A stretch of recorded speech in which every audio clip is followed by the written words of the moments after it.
Hello, hello, hello, hello, hello. Hello, everyone. Hello, Jerome. Hello, CEO. Hello, Kisley. Hello, and Olivia, the closer, Jose, MNC, Dali, Joel, Destruct the Kankun, Niski, Freddy with an IE. Hello. Welcome in, my friends. How are y'all doing today? How are y'all doing? How was your weekend? How was the beginning of your week? Have you had any revelations about life and love and God? Have you had any disillusionments about life and love and God? Have you read any good books? Have you seen any cute dogs? Revelation 3:13, hot in Topeka, so true. Did you have a nice week? I did, Kisley. Thank you, thank you. I turned 28 this weekend. Heck yeah, flex it all. I found my first gray hair whenever I was in elementary school. If that makes you feel any better. I remember I found it while I was brushing my hair and I was like, ah. And my mom was like, that just happens sometimes, don't worry about it. And I said, okay. And it's true. It just happens sometimes. Me too, I was 11. Yeah, exactly. Oh, I started the Poppy War books. You know, the closer, I tried that. I tried it, and it's one of the few books that I read a pretty significant amount of and didn't finish. And I just decided that I didn't want to finish it. It wasn't like an indefinite, oh, I might finish it later. It was like I don't like this book. And I put it down. I didn't like it. I didn't like that book. I thought it didn't feel human to me, personally. I'm glad it exists. I think it has a unique space in fantasy. It's like kind of, grimdark, and I hope I'm thinking of the right book. It's the one where it's the girl in the war, right? Yeah, girl in the war. I don't want to spoil anything. A female protagonist in like a grimdark fantasy is like rare, I would say. And so it has a unique place in the fantasy genre. I'm glad that it holds that place. And I know that a lot of people got a lot of like cool stuff out of that book, right? But for me personally, I felt like none of the characters felt fleshed out to me. They all felt like symbols, I think, was part of it. Everything about the story felt very archetypal and symbolic to me. And that is ultimately part of why I put it down. I just lost interest, really. My revelation is the yang to my disillusionment yang. I'll make it because I'm not going to stop, but I haven't made it so far. Okay, wait, I need to read this closely. I'll make it because I'm not going to stop, right? But I haven't made it so far, and I'm tired and stressed out. Every day I'm getting better, whether I like it or not. So true. Healing is learning. Except the difference is that learning is fun and exciting, and healing hurts. Healing is like learning hard things. Learning stuff you don't want to learn. I've been reading Fire and Blood. Yes, interesting. I have not read that. Have you gotten to the saddest scene in Kingdom of Ash yet? No. No, I have not. I just started the Maze Runner series. Niski. The Maze Runner series was one of my favorite series whenever I was in high school. I loved the Maze Runner. Oh my god, the last book, The Death Cure, I definitely cried. I don't think I cried in the first two Maze Runner books, they're just like not, I don't think I was supposed to, they're not really tearjerkers, but it is a very fun and exciting series. I enjoyed it a lot, for sure, for sure. I recently read Remarkably Bright Creatures. It was pretty decent. Also crying in H-Mart for people who feel like crying and never being able to put it down. Nice, nice. I have not read either of those. And Zal. Thank you for your prime. Thank you. Thank you. Thank you. Thank you, Zal. Thank you.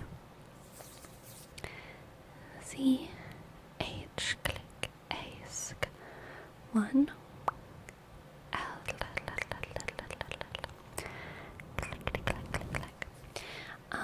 I do have a fan on right now in another room to try and increase the circulation, the air circulation in here a little bit, because it is hot today. It is hot. And it will be tomorrow and for the rest of the week. So I will probably keep the fan on, but if the sound is really bad, let me know. Do you got 2 windows? Like, in this room I only have 1, but I have more than 1 room. Is AC too loud? The fan is an AC, I probably should have said. But it's in another room, so, like, I don't even know if it's really gonna hit this room, but I'm hoping. And Random Moose Brains, thank you.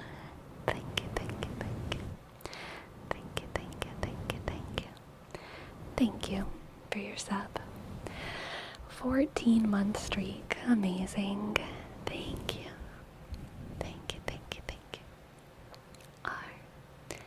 R-A, click, N-D, O, shk, M, O, shk, S-E, click, B, sk, R, shk, A-I, dot, N-S. Thank you.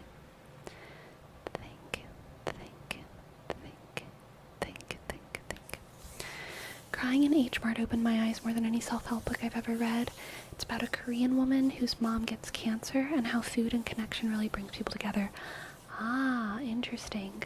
I have not read that, but one of my favorite books that I think helped me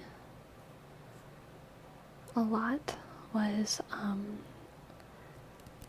Earth We're Briefly Gorgeous, which is, I believe, written by a Vietnamese poet. I hope I'm right that he's Vietnamese. I think I am. But it is a letter from him to his mom, and it's very much about his experience as a second-generation immigrant in America and his relationship with his mom, who comes from, like, you know, war-torn Vietnam, and kind of her story and all of the ways that she will literally never understand him because she can't read English. And this is his letter to her, which is a love letter and a sad letter and a very raw letter. And man, I read it all in one sitting at the Baton Rouge Library one day. I sat there for a couple hours next to a big window and read the whole book, and it impacted me deeply, I would say. It was a story that I had never heard. Told as truthfully as it was told. And it was one of those stories that it's such a good example for me for why representation is so important, because it was a story I had never heard, you know? And it's a unique story, but it's a story that represents the experience of a lot of people. It's also unique to, of course, the author and his specific situation, but so many people come from similar situations who are now in America or just immigrated to wherever country. And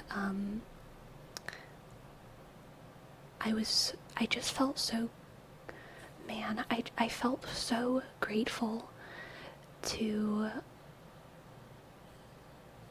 as like a reader, to be trusted with that perspective. It felt so brave for the author to write, and such a gorgeous purgation of his story that I think served the world very well. What was the title? On Earth, we're briefly gorgeous.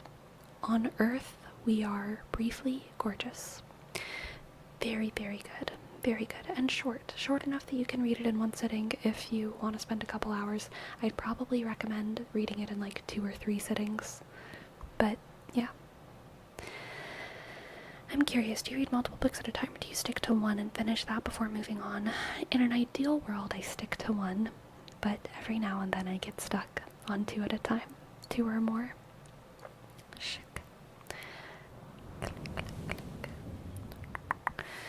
There are so many stories in the world untold, but we keep remaking movies. Oh my god, so true. So true. There's so many untold stories, and so often the untold ones are the most important ones to tell. And they're also the most scary to tell, because they're new, because they're personal and fresh and all of that. So I understand, but man, I'm glad when I read a new story. Click, little Miss Kitten, thank you so much for your tip. Yes, I would love to give you a reading. There's this one manga called My Girl by Sahara Mizu. It's such a great story about a dad realizing he has a daughter, and the story conflicting working life, paternity, and dealing with the loss of people. Very nice. Very nice, very nice, very nice, very nice.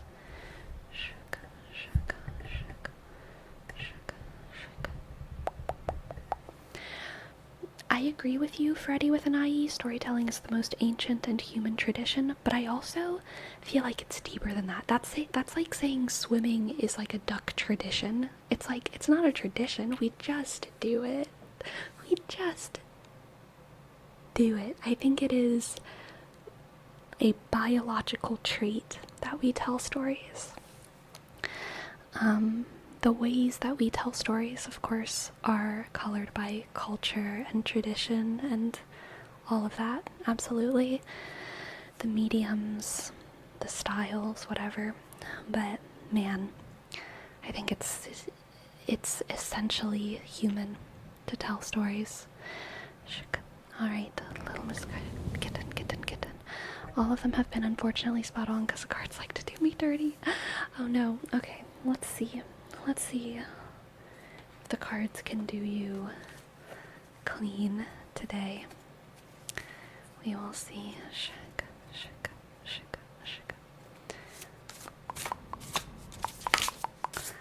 Let's see what the cards have for little Miss Kitten, little Miss Kitten, little Miss Kitten, little Miss Kitten, kitten. Let's see. Judgment. Page of Cups. Oh gosh, so interesting. And the 3 of Swords. Okay. I think you're going to get some good news, little Miss Kitten, and it's gonna feel like a stab in the face. I think that's the most direct and simple way to summarize this reading. You're going to get good news, and it's going to feel like a stab in the face, and you're going to have to make a decision about whether you accept the good news as something good, which means accepting a positive change that you might not feel ready for, okay? Because I think what's happening is that you want bad news. And what I mean by that is that you want something that is not good for you. I think. And I think it's might not be something that you're totally aware of, like the intricacies and the specificity of that. But I think that good news, for whatever reason, doesn't look or feel like good news to you. Good news doesn't look or feel like good news to you right now, but you're gonna get some good news. And so you're gonna have to take it and really, really consider, Little Miss Kitten, alright? Take a minute. Take a minute. Whenever someone or something comes into your life in this next week or month, and it feels like, really, really take a minute and introspect and think like, am I feeling just because it's different from what I know? Am I feeling just because of some like prejudice or unhealthy desire that I have, when what I actually need is maybe a little bit of whatever that is?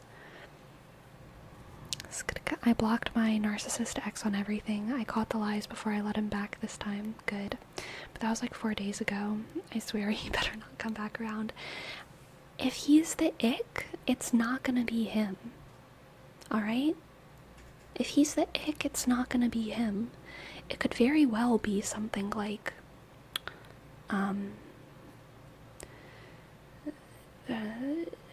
it could very well be something like the opportunity to ever make contact with him again somehow gets even more like solidified, and you're feeling, you immediately might have like a little bit of like a fear response, right? Like maybe you hear from someone else that he got a new number. Maybe you hear from someone else that he moved to Kentucky and you don't live in Kentucky. Maybe you hear from someone else, whatever. And there might immediately be like a little bit of a fear because you didn't make him move to Kentucky. You didn't give him the new phone. And so there's a little bit of a lack of control, right? And that's something where it's like the universe is testing whether or not you can handle blocking him in a way that you're not in control of, right? Or it could be the kind of thing where someone very healthy comes into your life, and because you have this like pattern or this like unhealthy person that you're used to, they feel weird because it's like, what?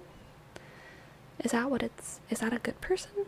Is that what a good person looks like? So you might feel like, yeah, a little bit of an ick. So just really, really evaluate your icks, okay? Evaluate your icks. That's what this reading is saying. Evaluate your icks. Thank you. Thank you for letting me read for you. I hope that resonated, and I hope that you enjoyed. And thank you for the tip.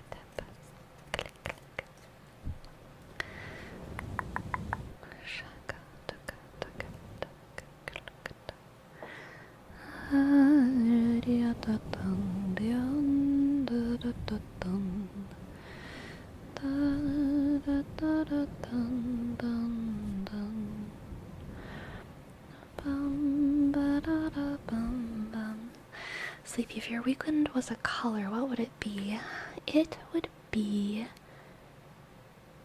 gray, but that's not sad. It's like a cozy gray. A cozy, soft gray that you can sink into and look at the ceiling with, you know? A ceiling staring gray. Shaka, shaka, shaka. I've learned to stop letting other people make me feel small. Heck yeah, there's a lot of power in this little body. Heck yeah, if I choose to not let people walk on me. Heck yeah, little Miss Kitten. You got this. You are strong. Dude, humans are so strong. Humans are so resilient. And you are too, little Miss Kitten. You are too. Welcome, Legion friend. Light gray? No, I would say dark gray, honestly. Octachest, Octachest, Octachest. Thank you for your prime. Thank you for your prime. I relate to that reading. I don't really know, it might go either way, but my friend is advising me to be cautious about someone. Yeah. That's fair. Always good to be cautious. Don't trust anyone, really. Trust issues? More like good discernment. Careful discernment, okay? Thank you, Octogest, for your prime. O-C-T, click. A-G-E-S-T.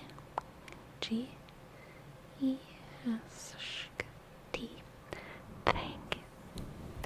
Thank you, thank you, thank you, thank you, thank you, thank you. Thank you.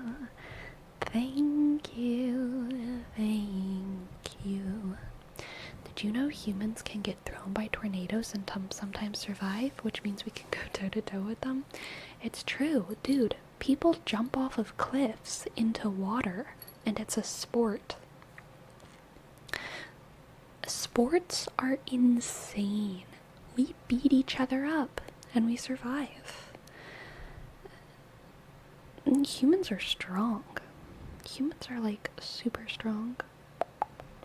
I got my ears pierced for the first time today. Ah, that's exciting, Elusive. That's so exciting. Congratulations. Click. What's up, peeps? Hello, a mountain ford. Welcome in. Shaka, shaka, shaka, shaka, shaka, shaka.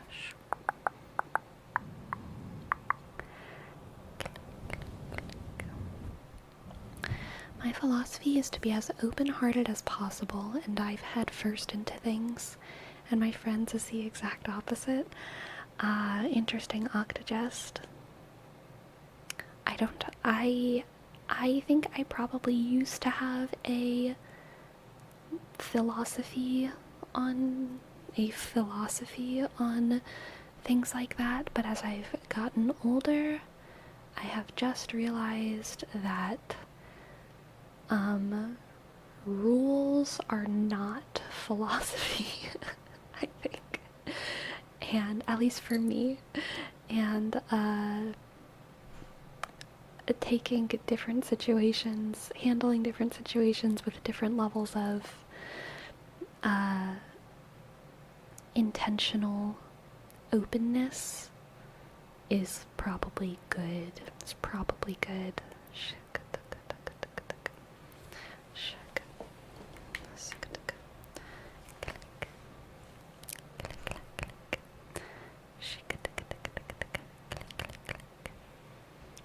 Click, click, click, click, click, click, click, click, click.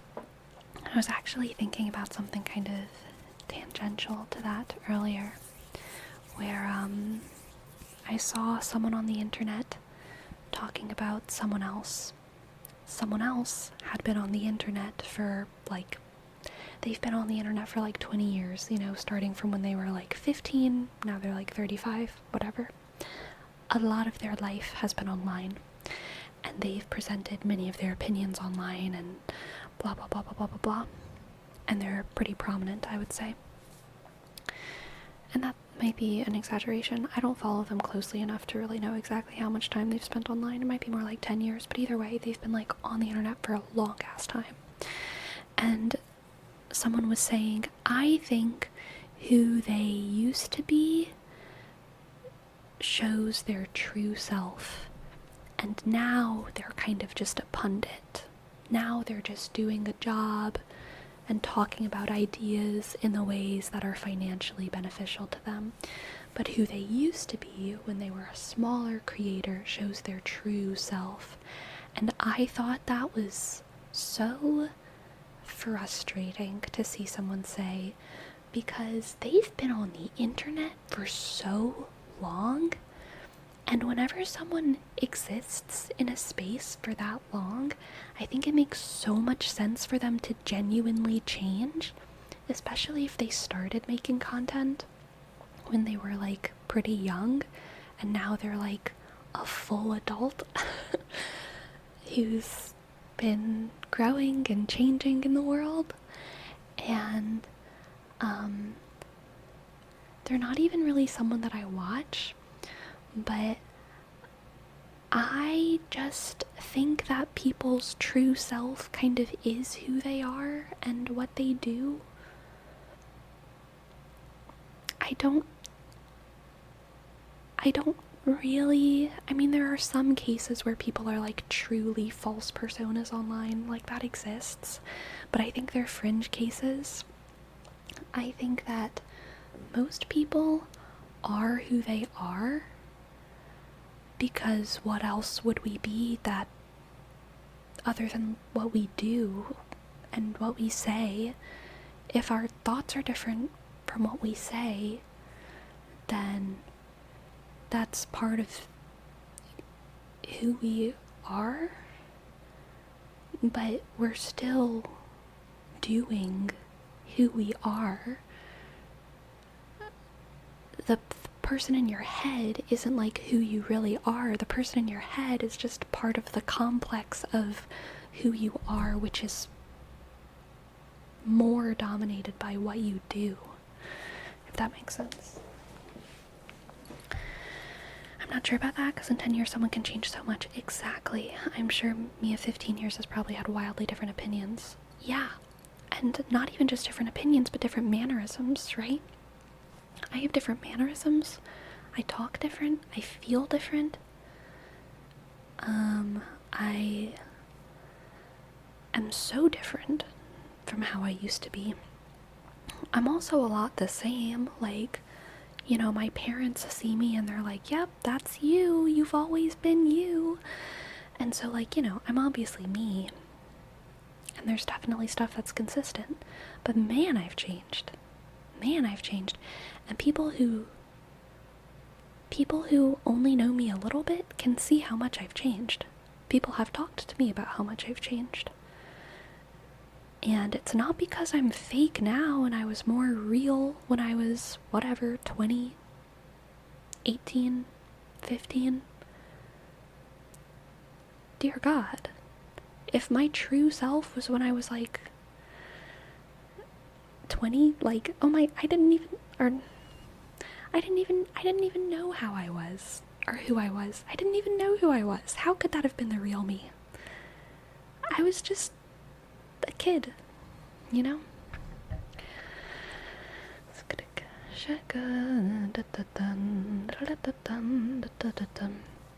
I miss the old Sleepy, you know. I do too sometimes. I miss younger versions of me, but I definitely, like, they're different though. Like, I couldn't just be them. I couldn't even decide to be like who I was when I was 19. I couldn't even do it if I tried. I'm stuck. I am stuck being exactly who I am every day, which is also changing. It's also changing. And that way of thinking, it's kind of impossible to be inauthentic, because even in being unauthentic, that inauthenticity is authentic or something. Yeah, Octogest. I do think there are cases where people can be fake. Like, I do think fakeness exists, but I think it's usually very, very, very clear you know? It's like one person acts one way in public and a completely different way in private, right? That happens. Especially in like the celebrity entertainment world, it happens. But I think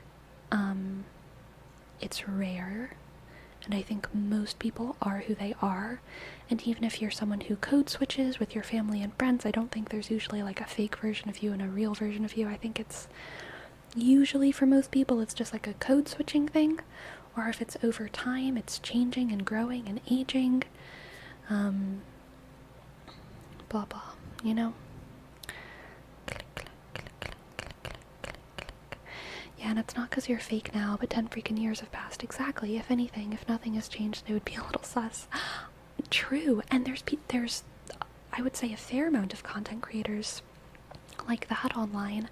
And that does read a little bit more suspicious to me when someone has been the exact same. And it's not because I think that they're being fake even then, but it's because I feel like, oh, I wonder if this job has kind of like stunted them a little bit. Like if you start being a YouTuber when you're like 15 and now you are 35, it's like some of them haven't changed at all, and I worry for them almost, you know? I worry, like, I'm so sorry that you feel like your brand is child and you are stuck in that. And when I say brand, I don't mean that they're always faking. I mean that it's probably really wrapped up in their psychology. They probably find it hard to perceive themselves as anything other than that, without like losing their value or something.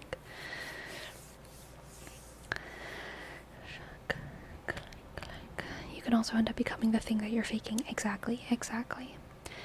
Exactly, Gisley. Everyone I meet has met a carefully crafted version of myself designed for them, because that's what masking is. Interesting Flexidol. Click. I've had a therapist say I mask things with humor, but truthfully I don't know what it is I'm masking. Ooh, that's interesting, Freddie with an IE. My mind exploded whenever I saw my first therapist at 16. I did not have a good therapy experience overall. I never have. But there are some specific things that went well, some specific sessions where I was like, what? And by some, I mean one, actually. I think this was literally the only one. Maybe two. Maybe I could say two. But it was when I think I was 15. I might have been 16. But it was when my therapist told me that what I was feeling was anger. And I had never, ever, ever considered myself to be like an angry person or to have anger, because it just didn't present in normal ways, and because I just never knew that. No one ever told me about anger, and yeah, I mean, she just told me that the reason why I was doing these things was because I was probably angry. And ever since then, I have been able to know when I'm angry and like, oh my god, it changed everything. Learning how to identify that emotion. Oh, that's anger that I'm feeling. That's anger that I'm covering up with these absurd things. Oh my god.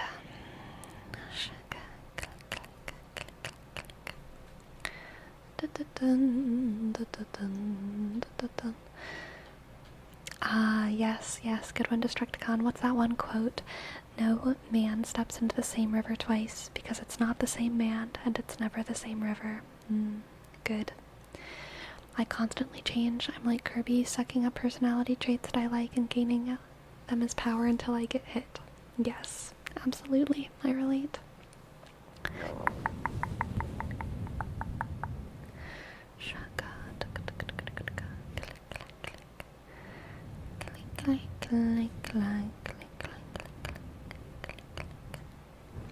It's funny that as kids we all have the same emotions and we just don't know what they're called.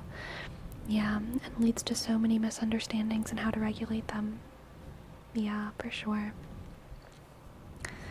Were you scared or nervous about seeing the therapist for the first time? I've always been wary of what can of worms I may open.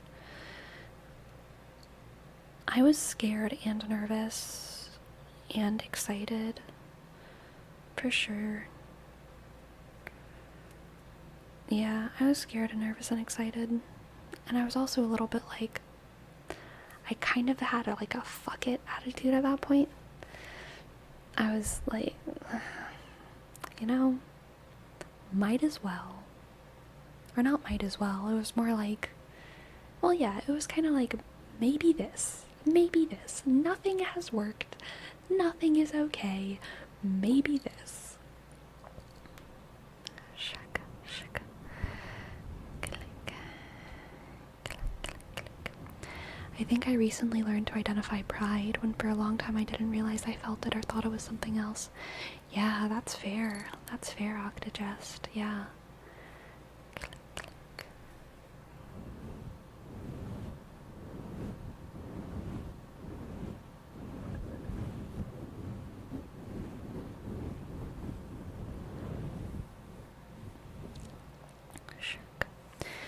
Ooh, that's interesting, Freddie with an IE. I've adopted a motto that is, whenever I think don't look in the mirror, that's when you look. Not sure what was to gain, but I've been happier with myself since, I think. Huh.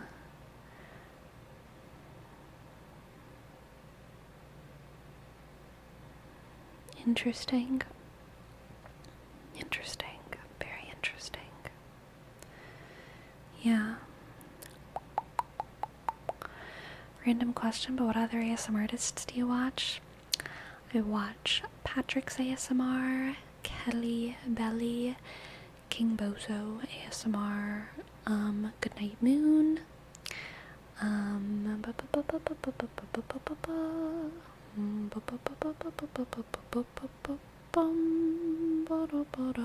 oh, Caroline Easom is one of my favorites. Yeah, those are the ones that come to mind.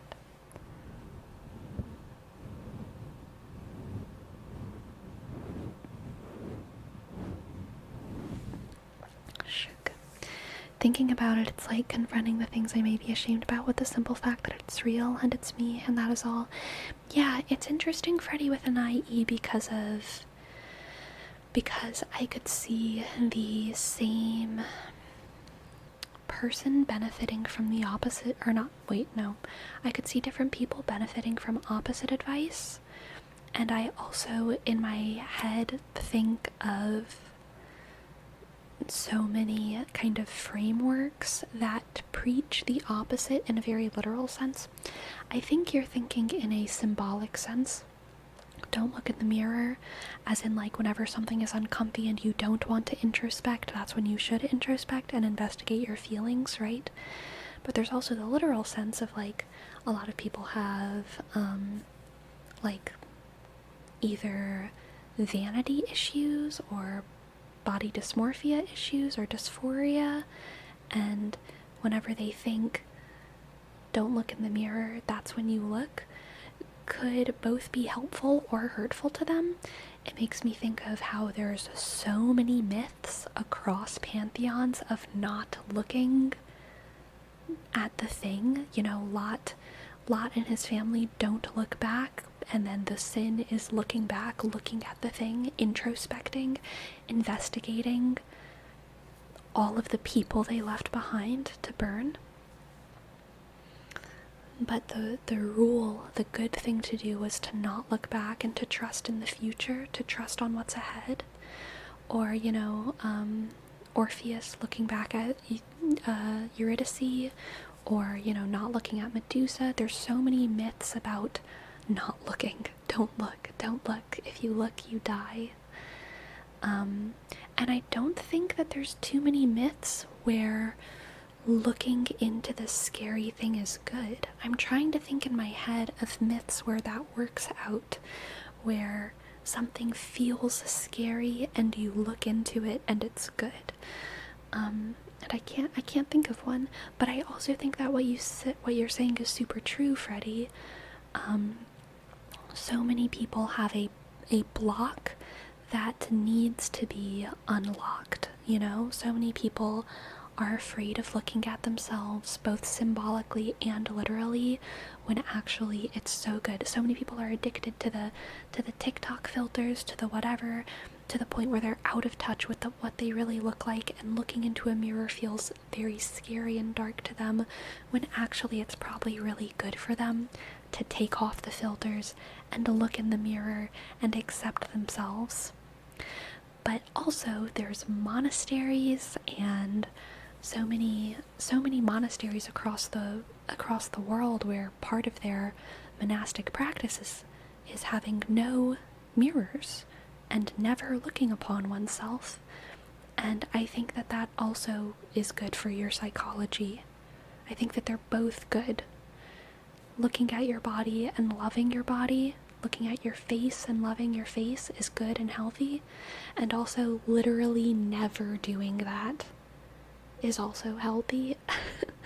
And I think this maybe the same can be said psychologically, depending on maybe if you're aiming towards knowledge and wisdom or just happiness. I think there's a lot of people who never introspect and can attain happiness. I don't know if they can attain like wisdom, but I feel like they can attain happiness. And then, there's lots of people who look deeply into every aspect about themselves and every aspect of others, sometimes to the point of obsession, which leads to perversion, which leads to all kinds of weirdness, right? But then also, sometimes you can do it in a way that increases your wisdom and increases your empathy and understanding and all of that.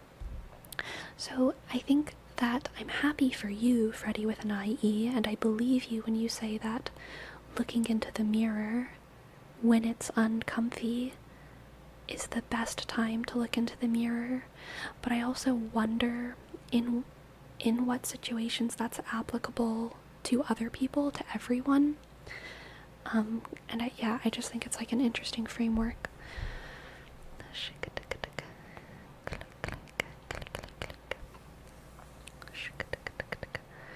Oh yeah, that's fair, Destructicon. Literally the mirror is the way to solve the Medusa problem in the Medusa myth. So, but in that way, the mirror is actually like a tool for distancing, not a tool for looking, right? The mirror is the tool for distancing. So I think it's different. I think that works in too different of a way.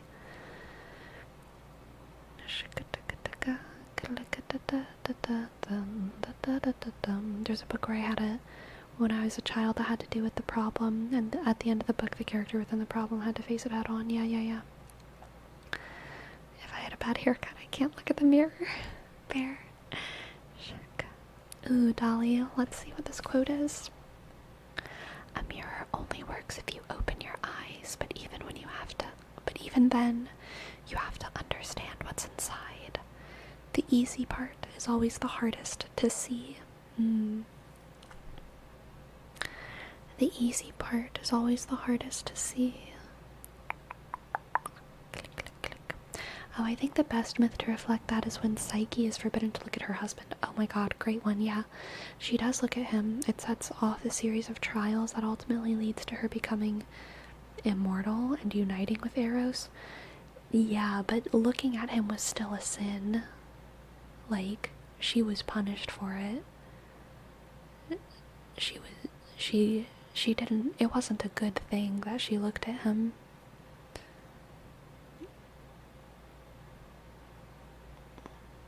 they're like separate myths.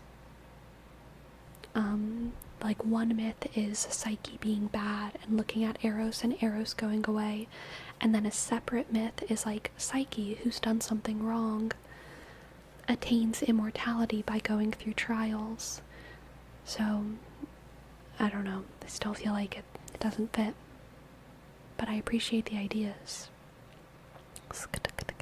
Hello, EKB Hunter, and hope is an illusion. Thank you for your prime. Thank you for your prime. Thank you. Hope is an illusion. Hope is an illusion. H click osk P E click I dot S ask N click I dot double L usk S I dot osk N click. Thank you. Thank you. I think I've been sitting on my foot too much. I'm trying to sit on my foot less. But it's hard. I love sitting on my foot. I love it. It's my favorite thing. I once heard the opposite, in fact. It was like, when you're at your worst, lowest, you shouldn't look in the mirror, since you'll see yourself as that. And you don't want to be, and might push it might push you even further down that hole. But you should try to get up, fight to get better before looking at the mirror and looking at someone you love and like to be. Yeah. I think accepting ourselves at all stages, when we are low and when we are high, is probably like healthy and good, right? But also, it's probably different for different people. I don't know.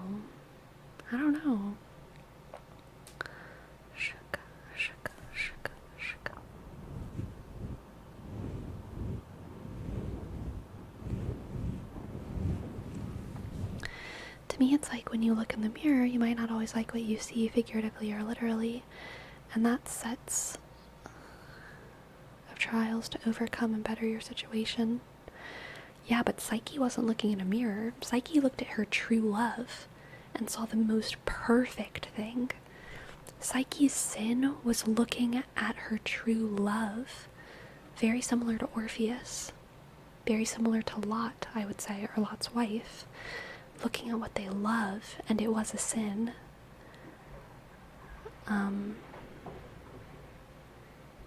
Yeah.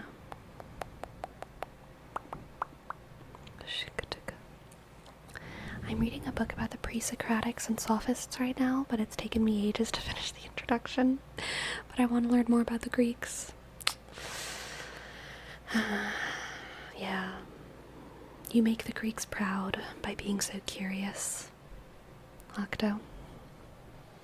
I'm sure they also want you to want to know more about them.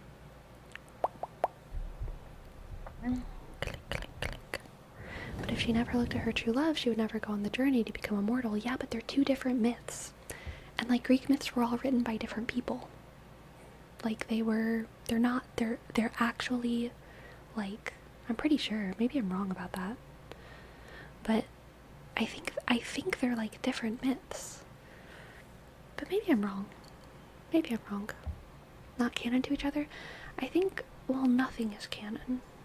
None of the Greek myths are canon. They're all just different people talking about it.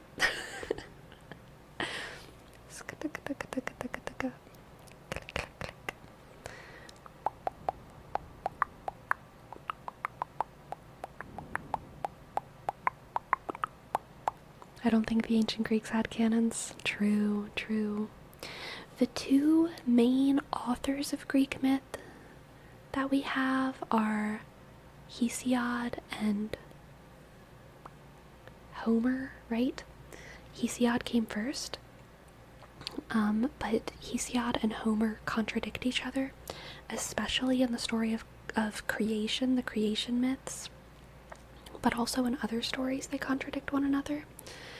And they even disagree they disagree sometimes when it comes to like the lineages, the family trees of gods, but they're both like canon. They're the two most ancient Greek authors that we have. And then after them, we have, the playwrights. We have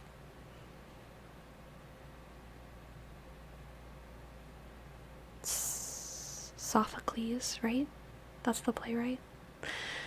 And Euripides, Sophocles and Euripides, and there's another one who I always forget about. And they also, they're doing spins on the Greek myths, and all of these things are Herodotus, I believe that's it. They're all like hundreds of years apart, so they're all just telling stories. They're all just telling stories about their shared faith. And their shared faith has some things that are like agreed upon, like, Zeus is definitely the king of the gods who has like a lightning bolt. Like, yes, that's agreed upon, but I wouldn't say that it's canon, because as far as I know, none of the Greek authors were considered like authors of holy books. None of the Greek myths were similar to the Bible in that they were considered by the population to be divinely inspired. All of the books were considered to be stories and songs for worship for the gods. None of these people were considered holy people, so there's no canon that we have access to. Yeah. This differs from a lot of other traditions, right? Like the Quran is considered holy, the Bible's considered holy. It's like a perfect text that shows some kind of perfect truth that people must follow. And I think,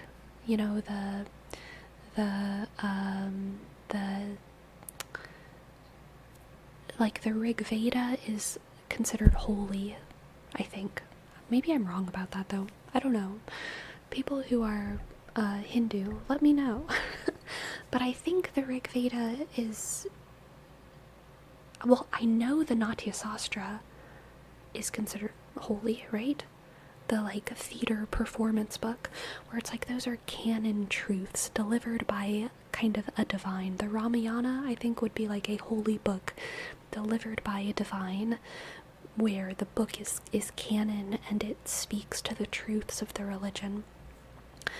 Whereas, Hesiod and Homer and Sophocles and Euripides and Herodotus, they were just telling stories, and they were considered to be storytellers of the Greeks. And their stories were about their shared religion, but their stories themselves weren't considered truth.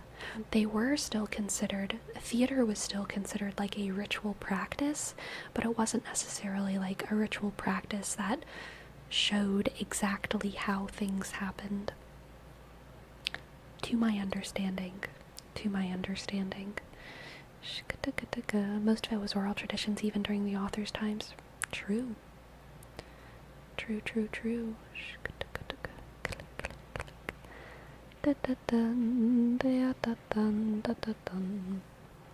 So people had different versions of the same story myth. Totally. Norse mythology can be very vague at times since it was told orally for the longest time. Yeah. I feel like in general Greek gods are very different, powerful but flawed beings that represent their domain. Yeah, the Greek gods are superhuman, I would say. Superhuman. Farewell, Freddy with an IE. Sleep well.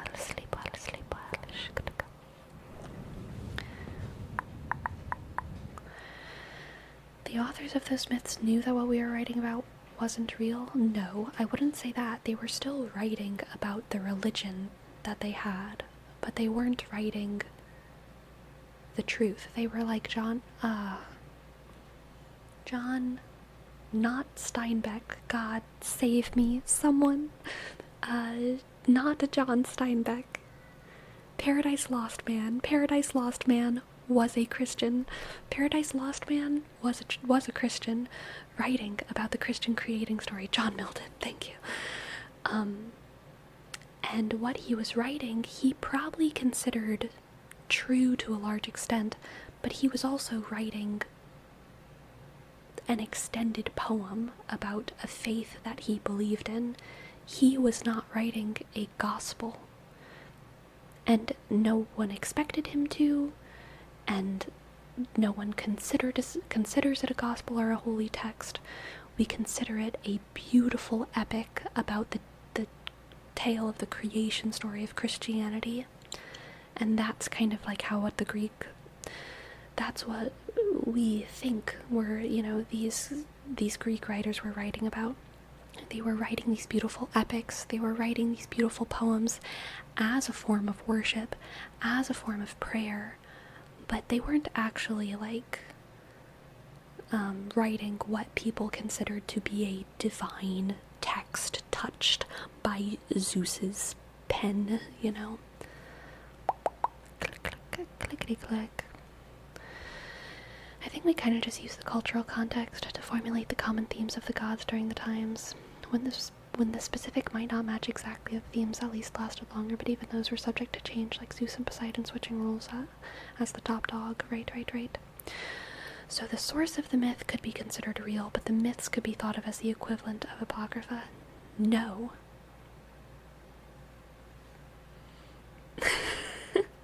The source of the myth could be considered real. Yes. The myths would not be considered as the equivalent of apocrypha, because apocrypha specifically refers to something that's not included in the canon of the holy book, because the book is holier than the apocrypha, and the apocrypha exists outside of the book. There is no Greek book that we have. There is no ranking of what is legitimate and what is less legitimate, and who is a real author and who is not. So no, I don't think we can tie Greek myths in any way to the idea of the apocrypha. The conception of the apocrypha must exist in a framework that has a holy book. Yes. And there may have been a Greek holy book, but we certainly don't have it. And I don't think that there is, because I feel like if there was, we would have heard about it, like people would have been talking about it, but I don't know. Now, it is complicated by the fact that, okay, so we can acknowledge that for someone like John Milton, or for the author of the Anglo-Saxon Genesis A and Genesis B, writing those epic poems was probably a meditative spiritual experience for them. That would not be at all a controversial take, right? Like, writing these things was a spiritual experience. Or the what's it called, the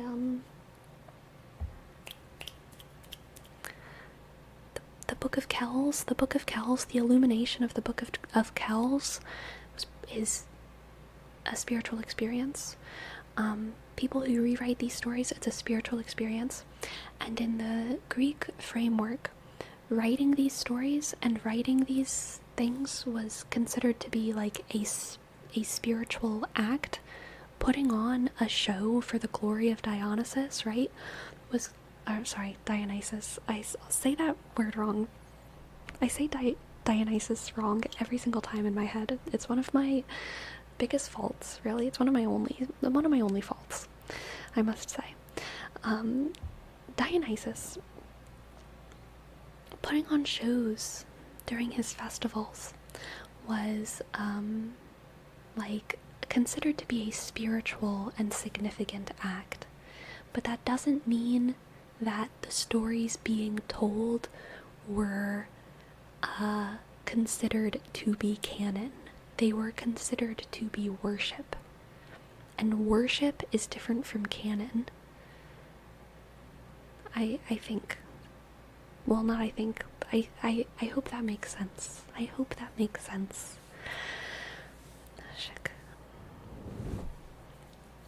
But don't you think it's weird so much was written and told about those myths for a holy source book to not exist? Maybe it was lost in time? I don't know. I don't even think it's fair to speculate. Like, we literally just don't know.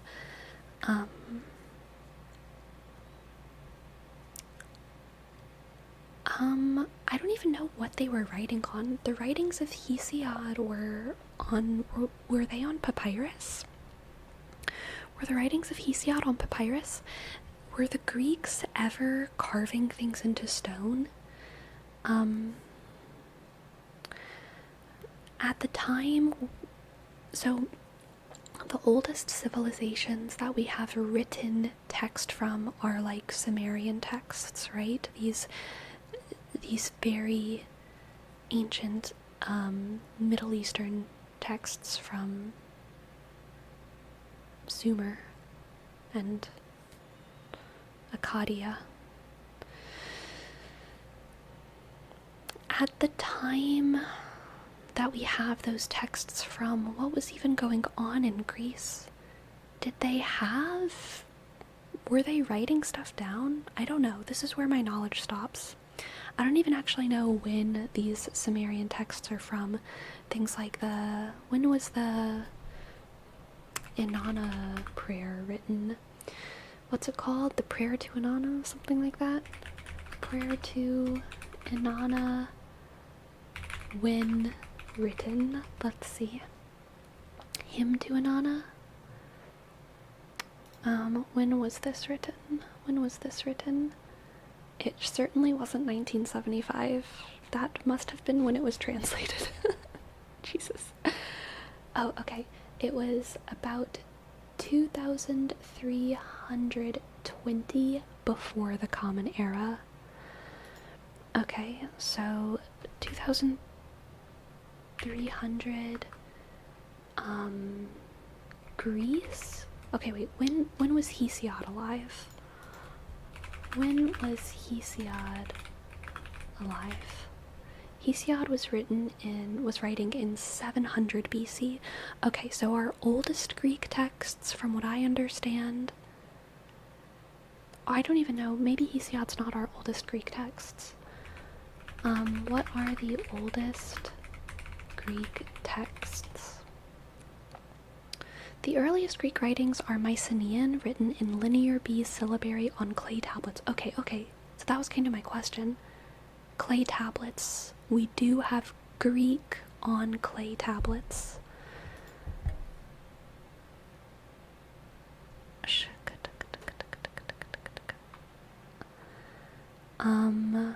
But what were they writing?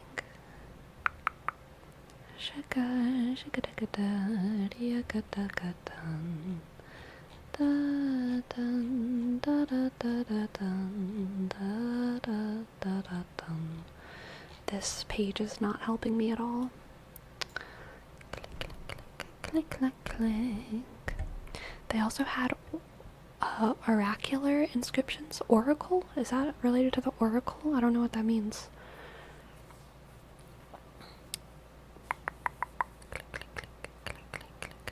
Greek myths were oral tales, right, from large areas of different cities, so it makes sense that there are different versions of the same stories, right.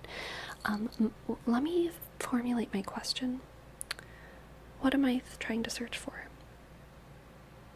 My question is, what are our oldest Greek texts? Do we have... Why did I think of this question?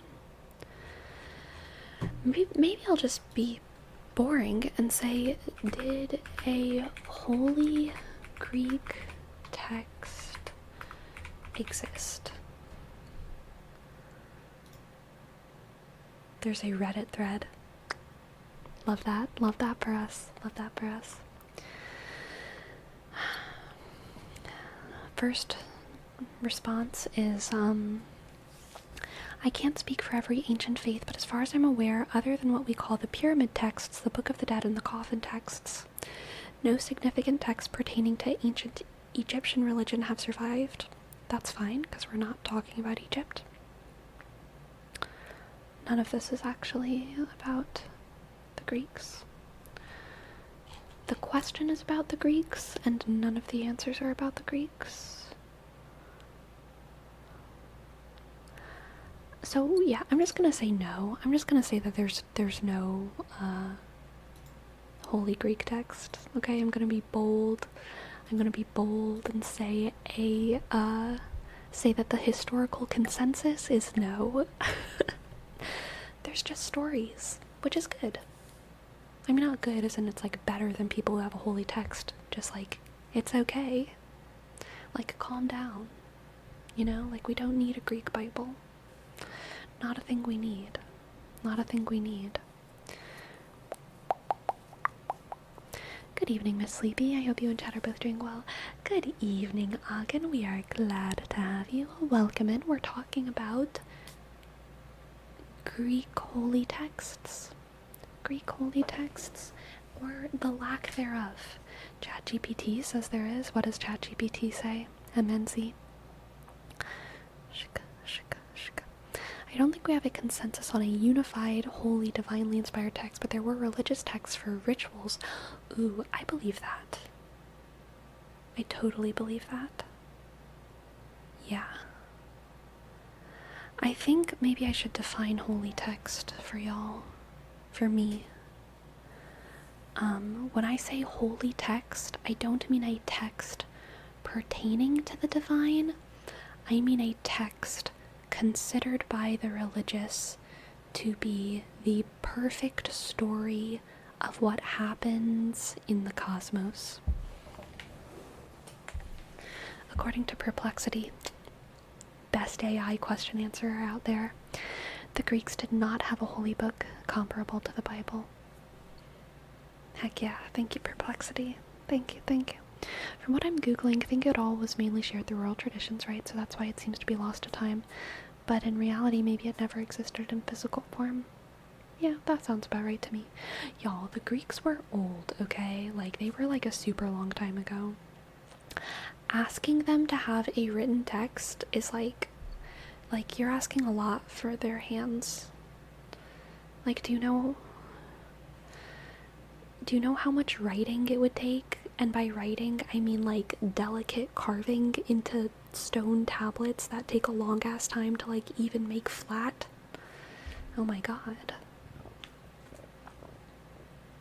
That's just a lot of work. They gotta hunt and gather. No, they were post-hunter and gatherer. They were living in a society, for sure. We're asking the Greeks to cite their sources in the tablets. APA format, please. Exactly.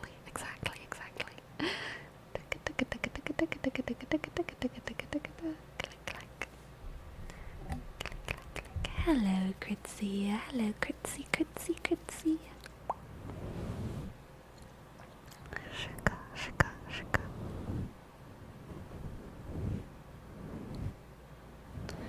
I think the Greeks also held oral traditions in far more reverence. That's why they didn't want to cite nothing. Oracles and sages, I think, held that highest position.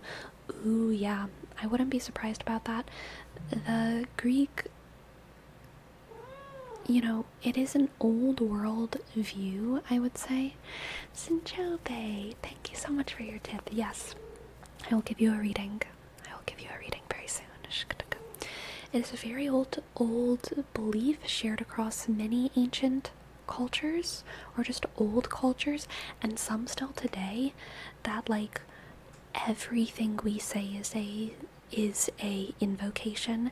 Everything we say has a sort of spiritual ripple effect. And so what we do and what we say holds vast spiritual importance. So you don't just invoke the names of gods. This was true of Christianity until relatively recently. It was considered controversial to play Jesus on stage. not that controversial because passion plays have been going on. Passion plays specifically and Christmas plays have been going on since the beginning. Passion plays and Christmas plays, which is crazy. But certain representations of Jesus, I mean, to an extent, you could say that it's still happening, right? With the whole Paris opening thing. Like, there's a sort of fear of representing holy things in a wrong way, and the spectrum of like what's considered offensive enough to be a problem has gotten much bigger with time. Still to this day, it's considered offensive to represent a lot of things in Islam, right?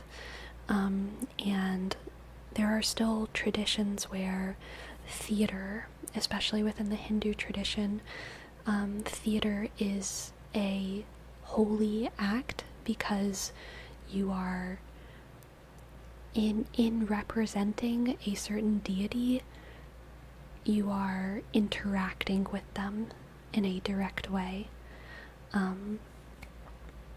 And so I would not at all be surprised if there was an element of that to the caution of writing things down in Greece. It's also a good excuse if you're illiterate. I would never. Not because I'm illiterate. It would just be rude for someone like me to write the story of Apollo. Alright. Let's do a reading for Sinchobe. Thank you so much for gifting us up. Thank you, Sinchobe. Thank you, Sinchobe. S-I-N-C-H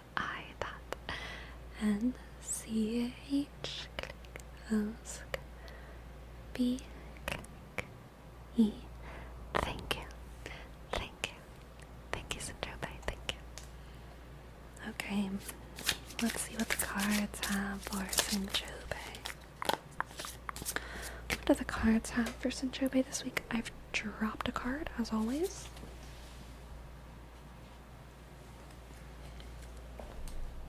Our jumper is the King of Pentacles. The King of Pentacles, the King of Pentacles. The Ace of Swords. And the Knight of Swords. The King of Pentacles, the Ace of Swords, and the Knight of Swords.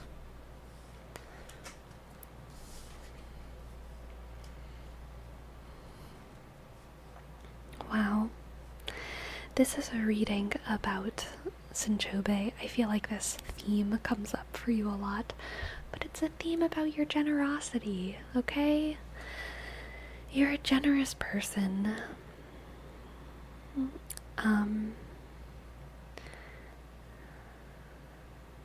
Gosh, I think in your life soon, Sinchobe, this week, you are going to play the role of someone who's the first one to notice that someone else is in need. Your keen eye will see that someone else is in need, and you're gonna fight for them. You're gonna be the person to stand up and say, hey, let me fight for you a little bit right now. Let me fight for you a little bit right now. That's what the Knight of Swords does. The Knight of Swords can be a little bit like an obnoxious, confrontational aggressor, but they can also be like the best version of a white knight, you know? Like, they can be the best version of like, because the Knight of Swords is just happy to take up arms for a fight that they believe in. And with the Knight of Swords combined with the King of Pentacles, you're taking up a cause because you care about someone, as a form of nurturing them, as a form of providing for them. And the Ace of Swords here is you just noticing that someone else is in need, and knowing that you are the perfect person to provide for them in this moment by fighting for them. Okay? Fighting for them. Let's get an oracle card for you as well. An oracle card, an oracle card, an oracle card.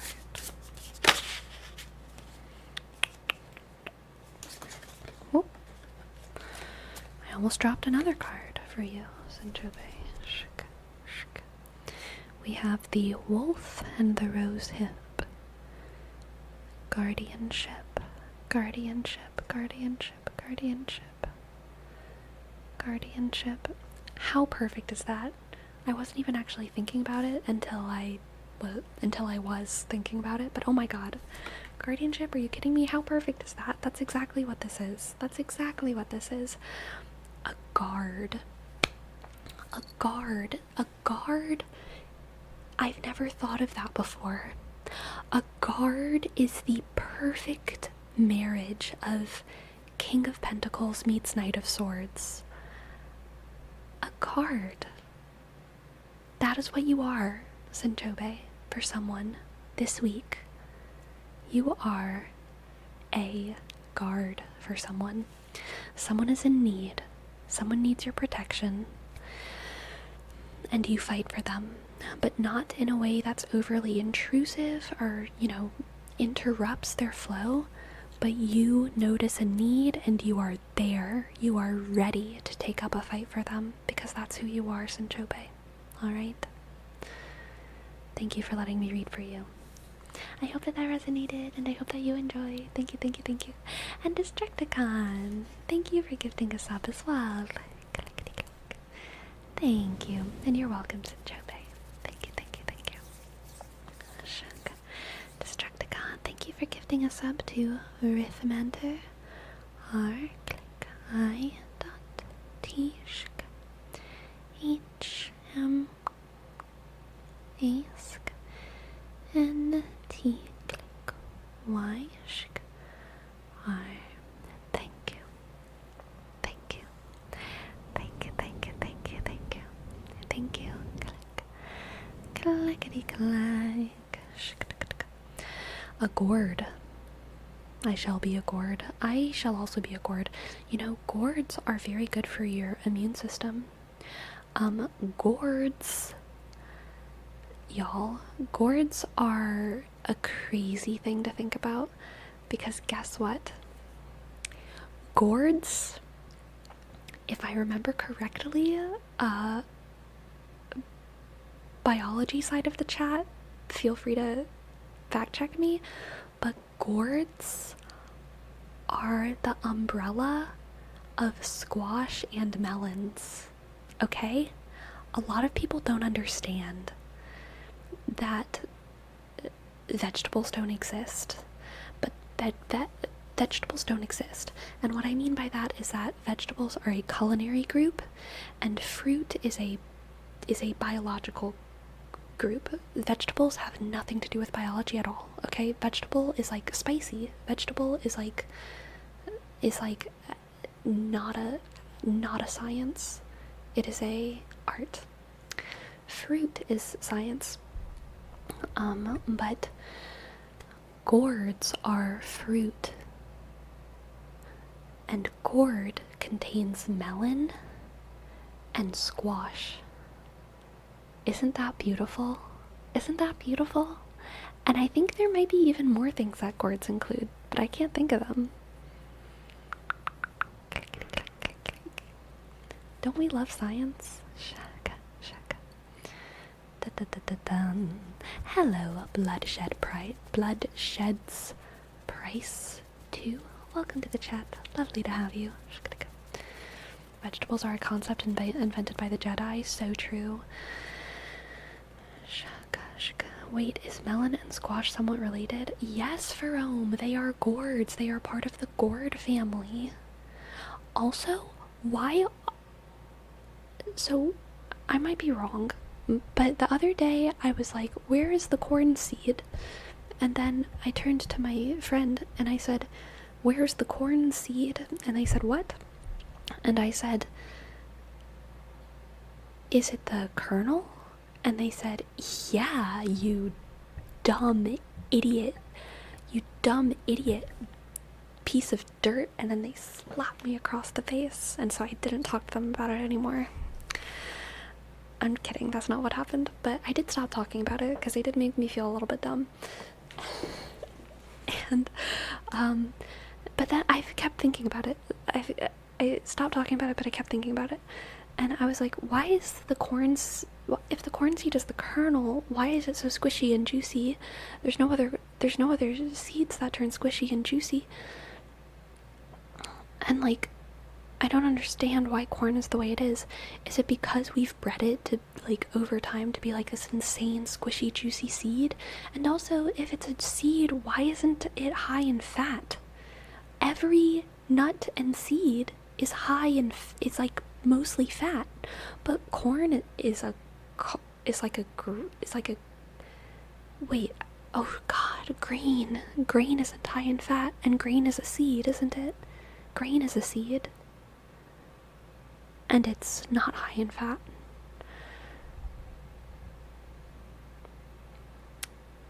So corn is a grain, and the kernel is the seed?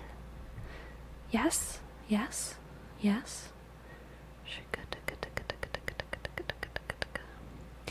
And why is it so juicy, though? That is still the question. Why is it so juicy? Does it have anything to do with beans? Have you seen old world corn? They're like almost inedible. No, I haven't. I've seen like multicolored corn and like other colors of corn, but I haven't seen old world corn. Is it still out there? Does it grow like weeds in like South America or something? The corn weeds, the ancient corn weeds growing all over those Aztec ruins.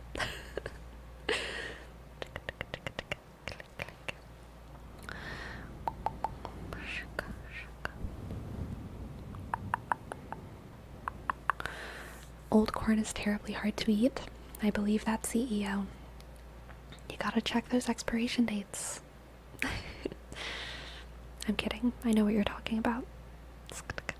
We did worse things to corn than we did to domesticate chickens. If you Google, the original corn looks way different. Interesting.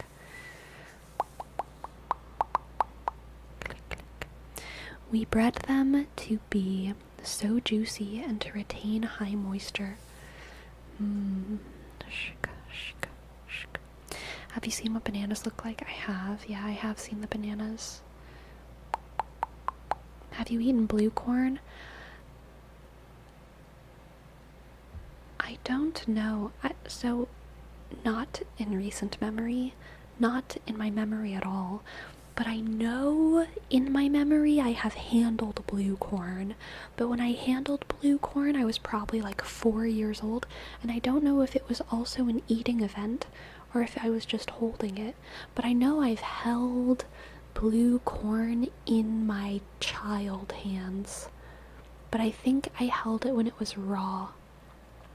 And therefore I do not know if I ate it or if I was just touching it for fun.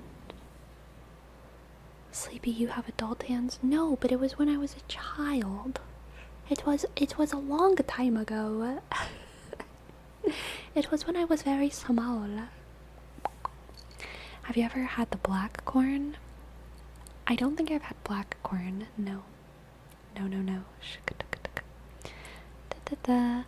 Sanchobe, I forgot about my play button. I keep forgetting about my freaking play button. Oh my god. Thank you for the reminder, Sanchobe. Thank you for the reminder. I want to be reminded about my silver play button until I get that gold. Okay?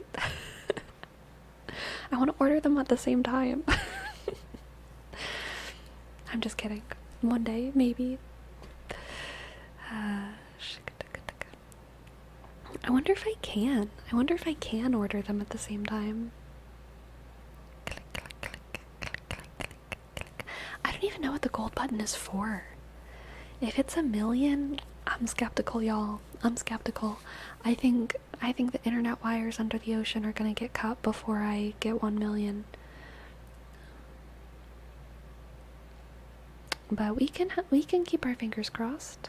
Tell your friends to sub, okay?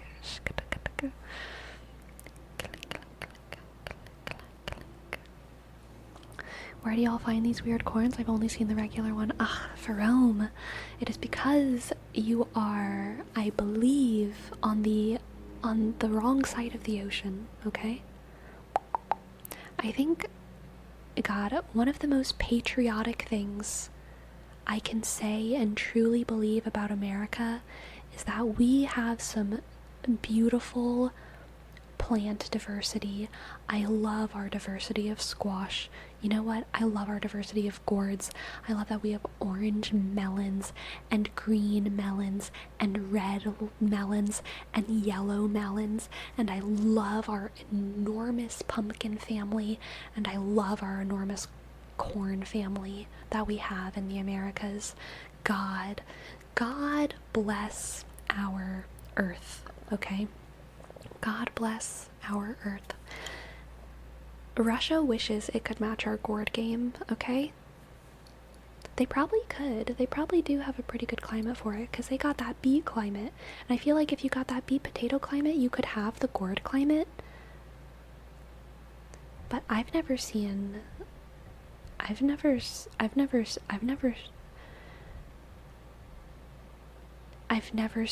them match our summer gourd game.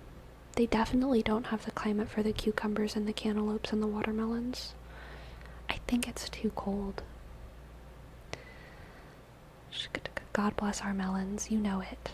You know it, Kaiser. In the UK, we have crumpets.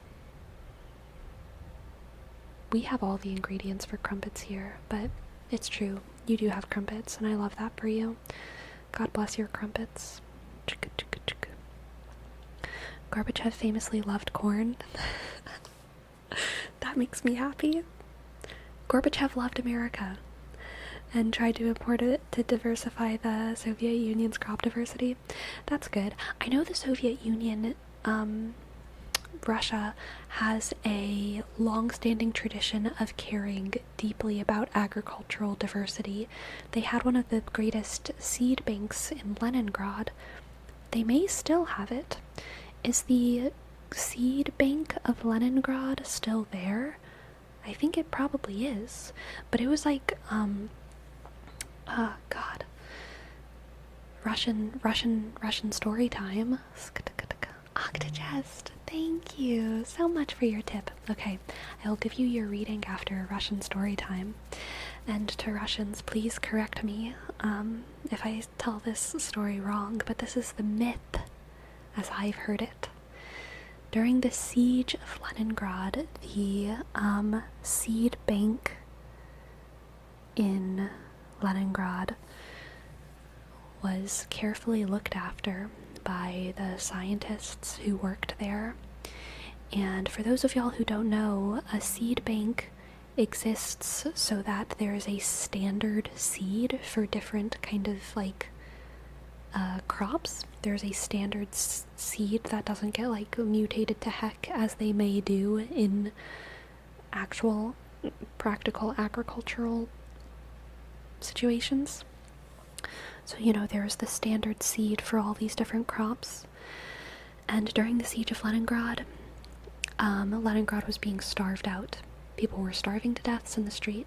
Super sad, super horrible, super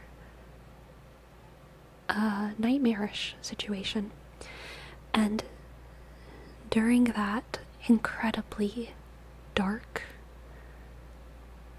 time, the people who worked at the seed bank had to deal with the choice every day of preserving the science, the purpose of their mission at this facility, or eating the food in the facility.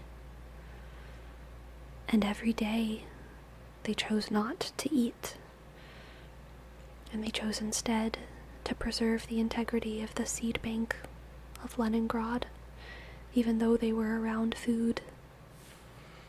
And they did it. And that was pretty cool of them. That's pretty cool of them.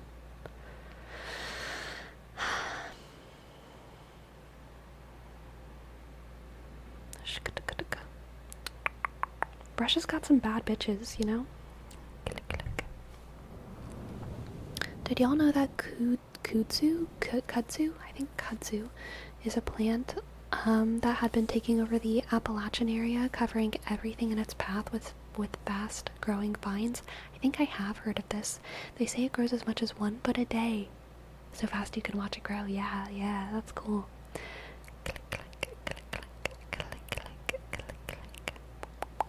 They did it for the science. They did, Jose. They did. They did indeed. Kind of like the Svalbard seed vault? I don't know. Apparently they hold them in case anything horrible happens in the world, they could still have access to the seeds. Yep, yeah, that's exactly what it is. Hello from Russia, first time on your stream. Welcome, Saud223. Welcome, welcome. Glad to have you. Glad to have you. Chicka, chicka, chicka. Da, da, da.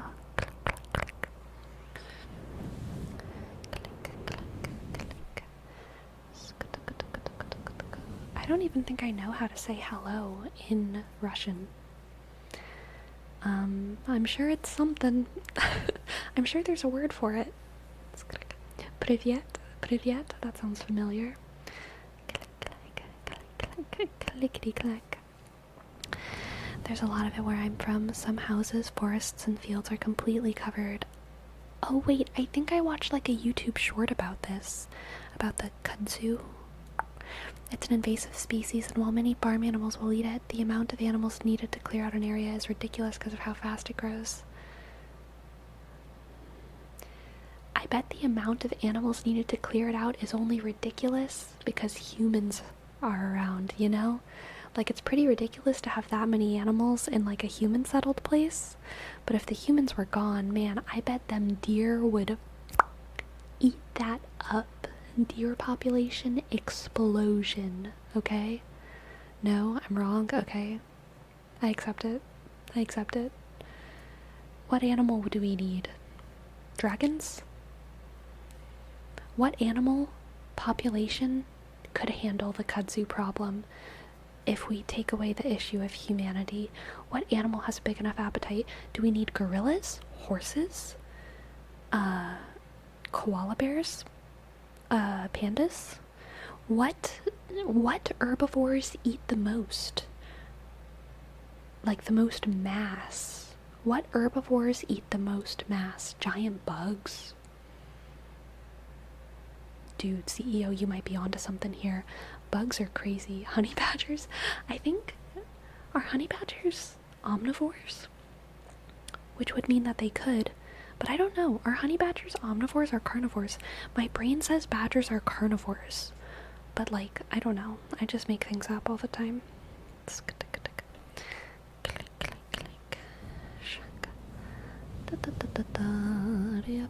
They actually use goats to clear it out, but the number of goats required is very high.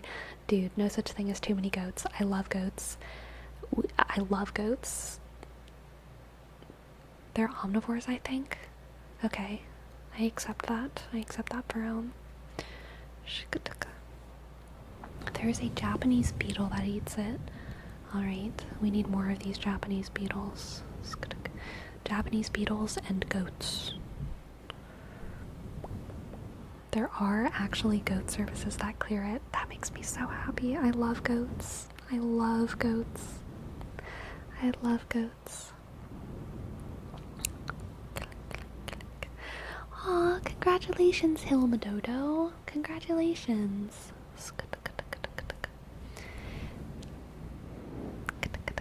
Sounds lovely.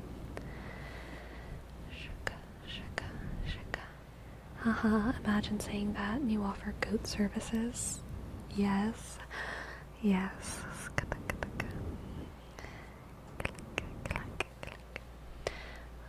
Click, clack, click, clack, click, clack, click, clack, click, clack, click, clickety clack, clickety clack, click, clack, click, clack. I am going to go take this moment to very quickly go get some water because I'm getting hot and I forgot my water, but then I will be right back. Very short break, okay?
Okay, I am back. I am back. I am back. I am back. Click, click, click, click, click. Yep, true. Too late, Destro. Too late. Fake self-care. Click.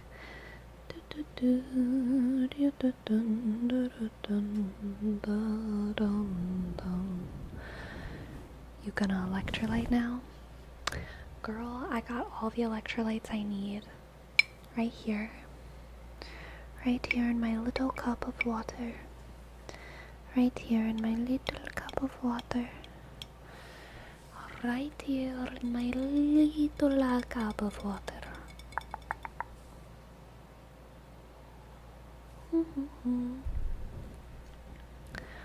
No ice though? No ice. Did she girl me? I girl all of you, okay? All of y'all are girls in the same way that you're all dudes, okay? Girl, gender neutral. JD Keith, thank you for your sub. Thank you, JD Keith. Thank you, JD Keith.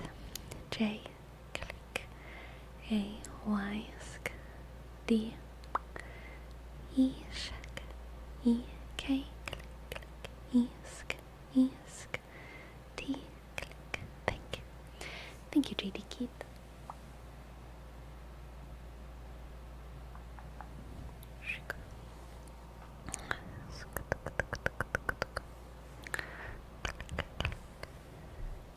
Click, click, click, click, click, click, click, click, click, click, click, click, clack, click, clack,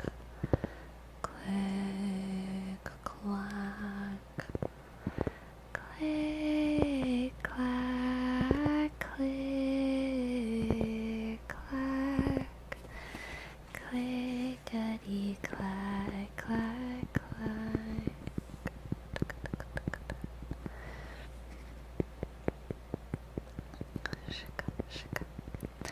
I recorded a video today that will go up on Thursday. I'm very excited about it. No hints, but I am excited about it. It was so fun to record, and I haven't finished editing it yet, but I will, and I am excited.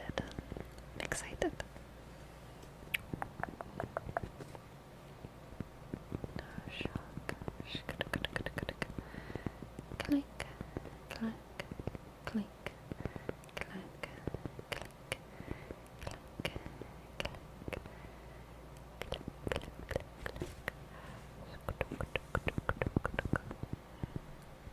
Uncle at the cookout rambles after 3 too many shots ASMR. Gosh dang it, Destructicon, how did you guess it? How did you know? Was it that obvious? How did you know? Thank you, Ultraman. You said it was fun and that was the hint. I guess that's fair. I did say it was fun. I did kind of give it away. I did kind of give it away. Give it away, give it away, give it away. Give it away, give it away, give it away. I love this week's members video with a bit of crazy and the chicken talk. I'm glad you liked the chicken talk.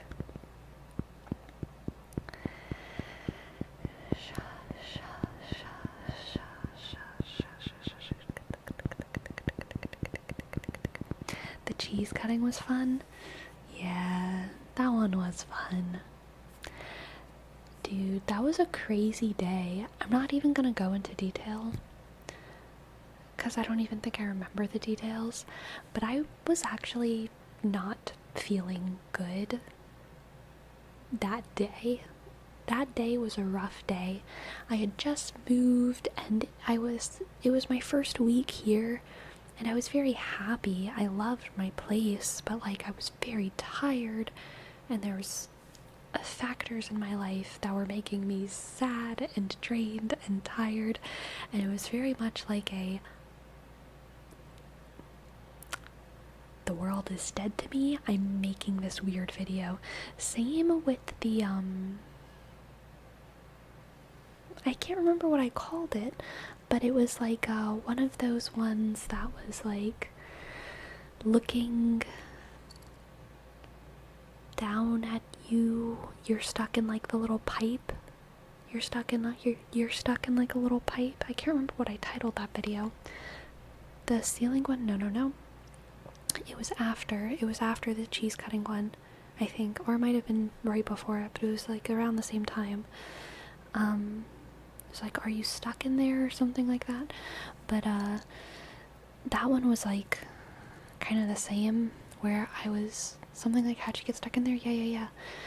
Kind of the same, where I was just in such a like F it mood, and I had a very good time recording both of those videos, and they were such a break from the hubbub of life, because for both of those videos, oh wait, I don't even know if I've talked about this before.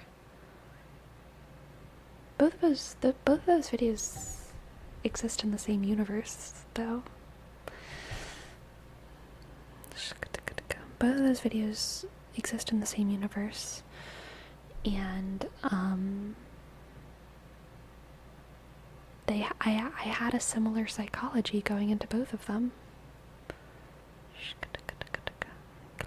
New Sleepyverse, kind of an old Sleepyverse now. Where you wore the brace? No, I think I was out the brace.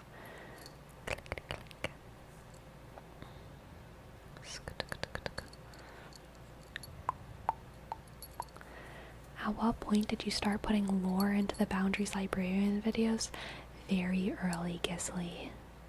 Very early.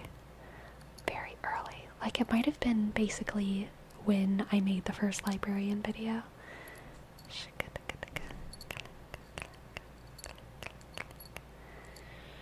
Look, sometimes you get stuck in things, and sometimes you get stuck in other things. Both things can happen. It's true. It's true, Agen. Oh my gosh, okay, so there's a comment that I get relatively frequently on the No Boundaries videos where it's like, when is the episode coming where we touch your face? And I am never going to make that episode. I am never going to make that episode in the Girl with No Boundaries series. I'm not going to put limits on myself when it comes to like making a similar idea as part of another separate thing, but like in the Girl with No Boundaries universe, that is never going to happen. And the reason why is because the viewer is a character in that universe, and also the character is you.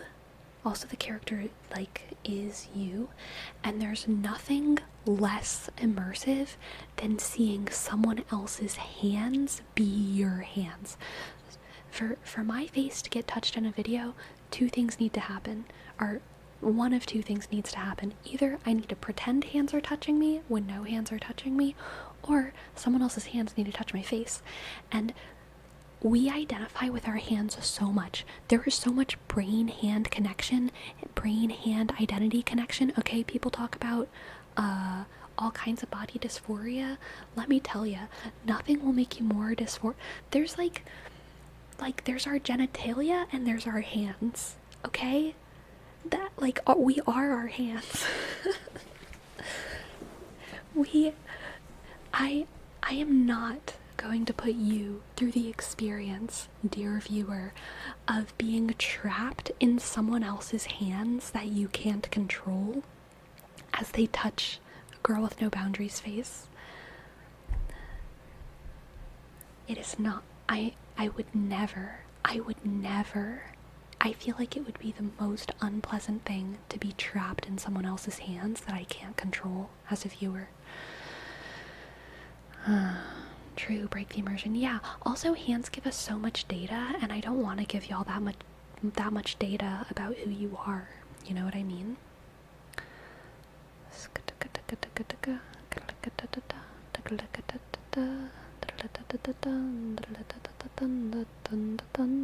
What if it's done with gloves? Gloves would be an option. They would have to be like winter gloves with some puff on them, you know, the most non-identifying gloves ever. Even then though, probably not, because I don't want to trap you in someone else's hands. Albion, thank you for your prime. Thank you. Thank you, Albion. Thank you, Albion. Ishk. L. B. E. I. Sk. N. Shk. G. Click. Thank you. Thank you very much. Thank you, thank you, thank you, thank you, thank you. Thank you. Sk. Can we get a touching your face in a hamster costume with hamster hands? So, I would totally I'm open to doing a face touching video where my face gets touched. I probably just wouldn't want it to be a role play. I'd probably just like invite someone over to touch my face and I would record it and make it an ASMR video, which I'm fine with doing. But I feel like and I could also make that a role play, but I feel like it would be weird. Well, I would be open to it for a different video, but it would just never happen in the No Boundaries universe, because you are such a specific person, and I also want you to be you. I don't want you to feel like you need to self-insert into a hamster. I want you to feel like you can self-insert into the character, even though the character is kind of a specific person in like attitude, I would say. I still want you to physically be able to self-insert as them.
Farewell, MNC. Have a good night. Have a good night.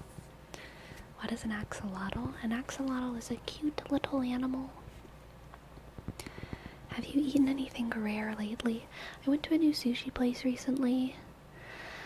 It wasn't that crazy though. I ate some dried mango recently. That was pretty good, but also not crazy.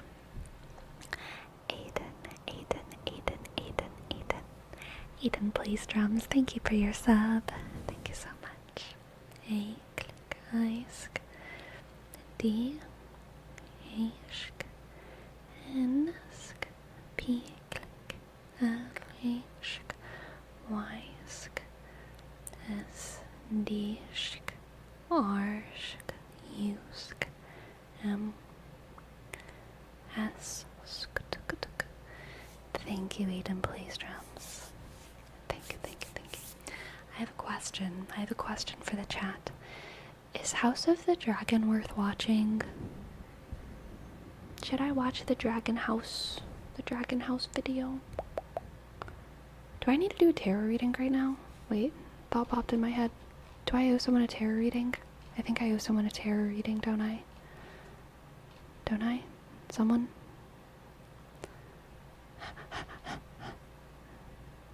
Let me scroll. Let me find it. Never mind, I'm going to Ko-fi. Let's see.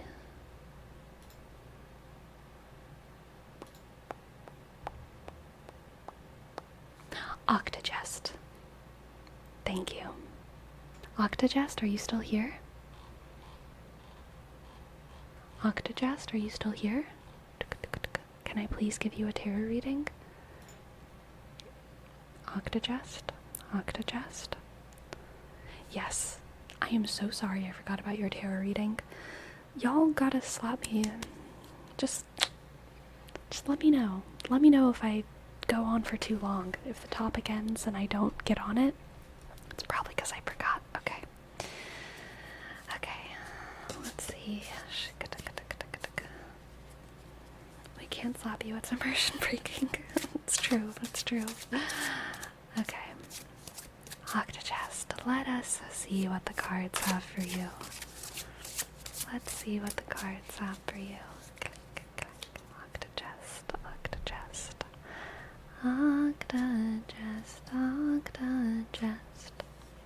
We have the Page of Swords, the Seven of Wands, the Page of Swords, the Seven of Wands, and the Five of Swords.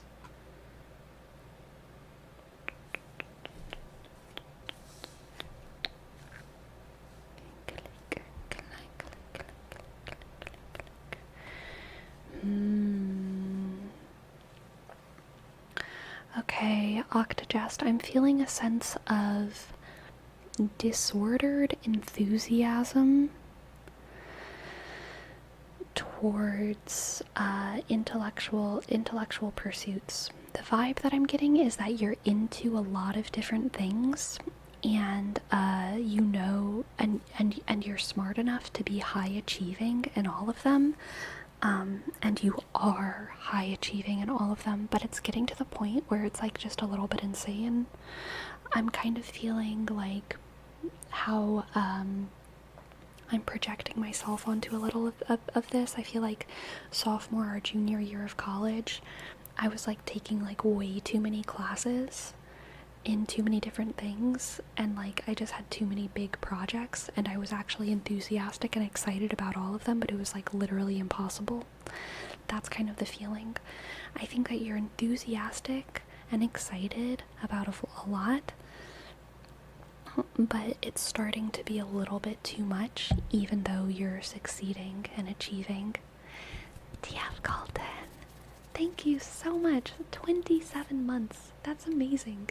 That's so amazing, TF Colton. Thank you, thank you, thank you, thank you, thank you. I'll give your name trace after this reading. Yes, Octogest, I'm feeling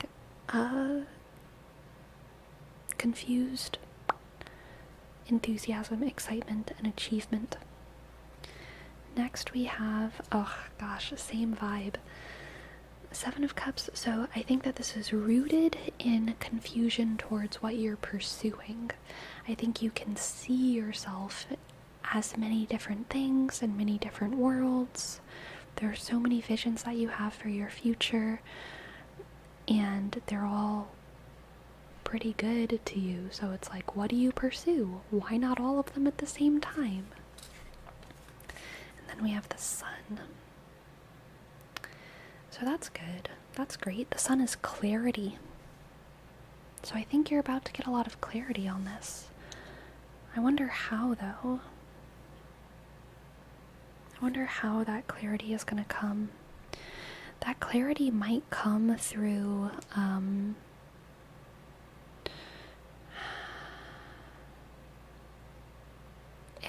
that clarity might simply come through you not being able to do everything, and so some things are going to fall through the cracks. And even though you're really enthusiastic about those things, something is going to fall through the cracks. And it's not because you're less excited about this thing or less passionate about this thing, or this thing actually has less value, that it's going to be what you don't pursue. But whatever kind of remains is going to be what you pursue and what you choose. And that's okay. You don't have to decide what you do based on the value of that thing or by how good you are at it. You can decide what you do. If you are good at it and you do highly value it, you can kind of decide just by, like, what fits your time scale, what ends up happening, it's okay. It's okay if you don't choose it out of, like, some kind of principled thing. You can choose it. You can choose what you pursue out of convenience if there's a lot of things that are deeply important to you that you're good at. The most important one, the one that you're going to be the best at, might be the one that's the most convenient. And that's okay. And the myth. Myth. Thank you for gifting us up. Thank you. I will do name traces. I will catch up on name traces after this reading. Let's get an oracle card. An oracle card for Octa. Octagest. We have the bear and the cedar. The bear and the cedar. Leadership.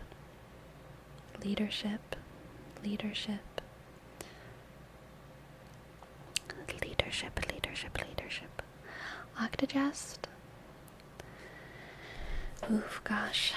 This leadership is striking me with the Seven of Wands and the Sun.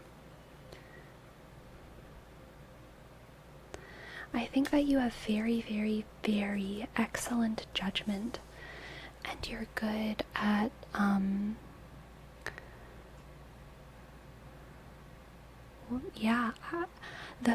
the message that is ringing through so clearly to me here is that valuing convenience is important, and that's part of the skill of a good leader, is knowing that convenience is important and strategizing around convenience, and not only principles and morality and ethics and these kinds of heady things, you know? Because, like, solving cancer and making AI safety laws and space exploration are all important and principled pursuits. How do you choose which one to put resources in? Convenience for you. I mean, that's not the only thing. You have to look at other things. But assuming that all other things are equal, convenience is oftentimes the deal breaker. And it's important to take that into consideration. It's really important to take that into consideration. Work conveniently, not harder, not smarter. Yeah, Dolly Joel, really that. So that's your message, Octagest. Really, really think about making your life easy, because making your life easy is going to make you a better person. And by that, I mean you will be able to do more for the world if it is simple for you to do those things and not, like, crazy, you know? Keep it simple as it can be when you're, I don't know, solving cancer or something. Thank you so much for letting me read for you. I hope that resonated, and I hope that you enjoyed. And yeah, I do want to say one more thing. I want to bring it back again to the original, which is that, like, I feel that you have a lot of enthusiasm. That Page of Swords is so enthusiastic and curious, and that Seven of Cups is such a dreamer. You know, you can see yourself doing well and being good in so many different places. So I just want to reiterate, it's not a question of what you are able to do and what you're unable to do, and it doesn't have to be. It's a question of, like, just what is it most reasonable for you to do? Yeah. Okay, that's it. Thank you, for real. Thank you. You rock. Clickety click. Now, we have a name trace first for myth. B-O. 2 name traces for myth. M. Y. D. H. B. O. And then we have one for TF Colton. T. F. Underscore. C. O. L. T. O. N. Thank you. And then our second for myth. M. Y. T. H. Underscore. B. O. Thank you.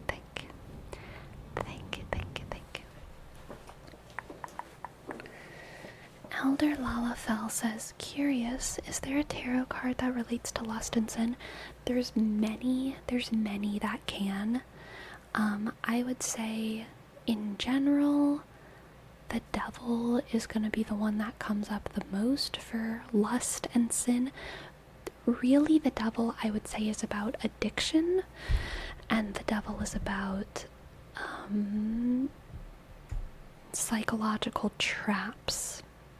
Feeling trapped when you're actually not. So that can have some kind of lust aspects to it. The suit of wands is like one of the aspects of the suits and wands is that it's tied to like passion and sexuality. So a lot of the wands cards can be tied to lust, although not necessarily sin. You know, I would say the page of wands and also the page, the queen, and the king of wands are often like kind of sexual figures or erotic figures to an extent. Sometimes it's not relevant for a reading, but in certain contexts it can be. The Page of Wands, not usually. The Page of Wands is usually more of like a excited artist. Basically, all of the wands,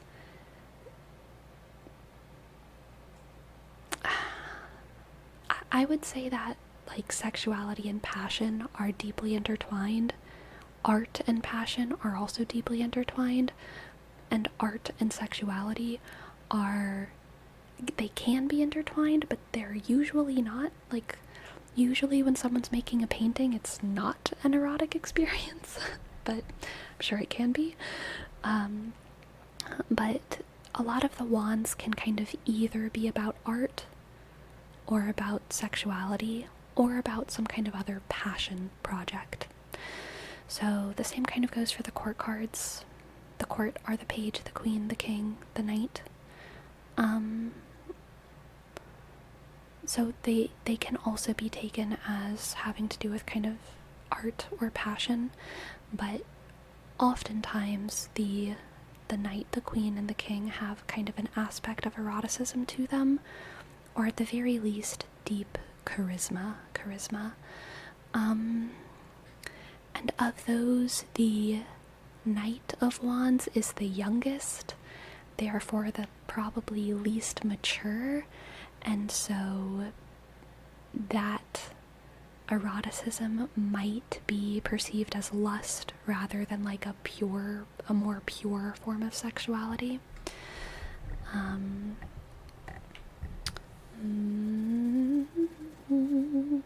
But yeah, that's my overall answer. Click, clank, clank, clank, clank, clank, clank, clank, click, clank, click, clank, click, clank, click, clank. Madriens. Oh,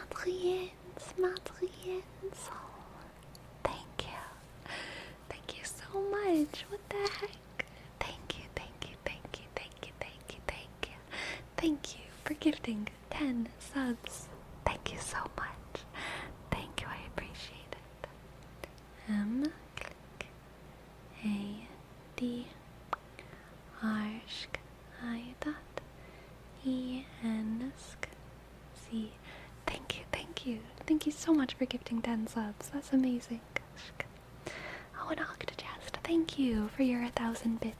Thank you, thank you. Yes, that resonated a lot. Thank you. The last reading you did for me had a lot of enthusiasm too, in a slightly different way. I think it's true that it's intellectual, but also for experiences. That makes sense. That makes sense. I think the drive for experience is oftentimes an intellectual curiosity. You know, it's like, I want to understand this, and to understand it, I must do it. Sometimes it's not that. Sometimes it is just a drive that's not intellectual. But I think for a lot of people it can be. And set of words. Thank you. Thank you, set of words. Thank you, thank you, thank you. Thank you for your sub, set of words. S click E T click O F sk W sk O R sk D S. Thank you so very much for your sub. Click, click, click. Thank you, thank you, thank you.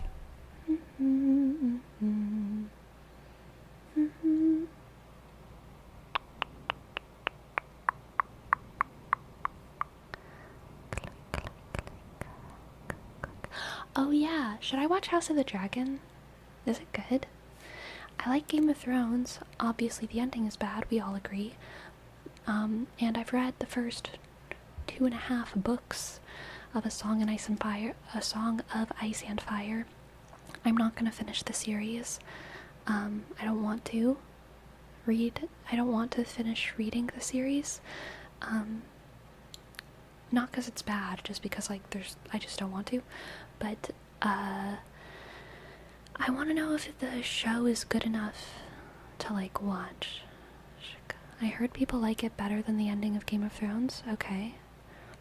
I like House of Dragon, but reception is mixed. Yeah, that's what I've heard. Ah, Madriens. Thank you so much. Thank you so much. I'm so very grateful, and I'm glad that you're enjoying the content. Thank you, thank you, thank you. Seems everyone online is pooping on season 2, but that's the internet. They hate everything. How many seasons are there of House of the Dragon? The show is making different choices than the book, but not good changes from what I hear. Sounds about right. 2 just finished. Okay. I heard that George. I think it was George. I heard that George has confirmed that there are 7 more shows, not seasons.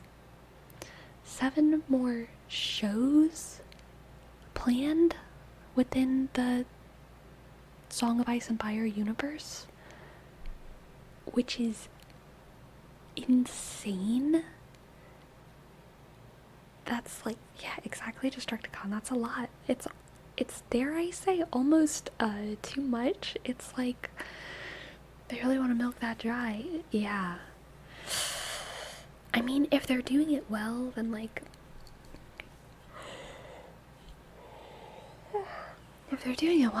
more power to them. They can keep doing it. But if they're not, then oh my god, please stop.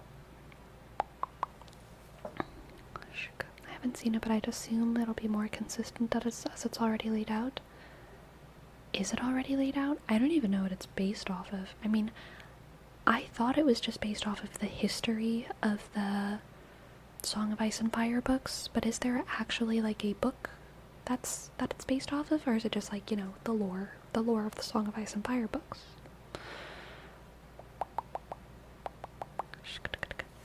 Hello, Jamie. Welcome in. What up? And thank you for your sub. Thank you. J, shk, U, sk, S, T, click, J, shk, A, click, M, I, dot, E, shk, D, click, O, sk, D, shk, G, shk, E, click, R, sk. Thank you. Thank you, thank you, thank you, thank you, thank you, thank you.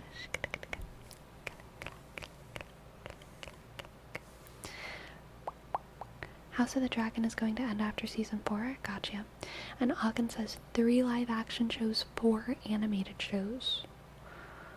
Animated Song of Ice and Fire? That's interesting. I'm happy about that. That sounds cool. That sounds cool. The shows are just in planning stage. Yep, they had a show called Blood Moon set thousands of years before. They shot a pilot for, but it wasn't good, so they stopped producing it. So I know that there's one that they're producing. It's called like Seven Nation Army or something. That's not what it's called. It's not called Seven Nation Army. It's called some shit though, like that. Someone will say it in chat, I'm sure.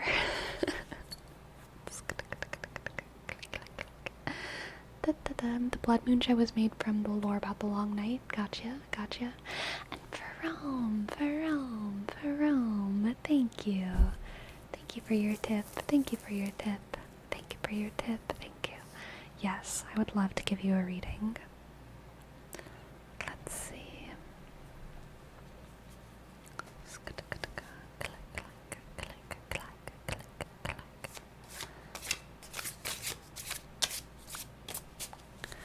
Ah, Fire and Blood is the Targaryen history book. Gotcha. You got it, Tony, more or less. Knight of the Seven Kingdoms. I was waiting. I knew someone would know. Knight of the Seven Kingdoms. Yeah, Seven Nation Army. Same thing. Alright, let's see what the cards have for Verome.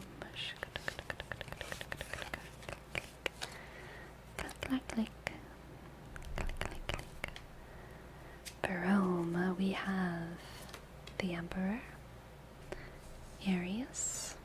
The Emperor is the Aries card.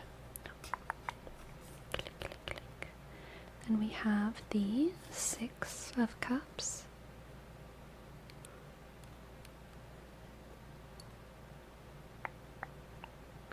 Six of Cups. And the Queen of Wands, the Emperor, the Six of Cups, and the Queen of Wands.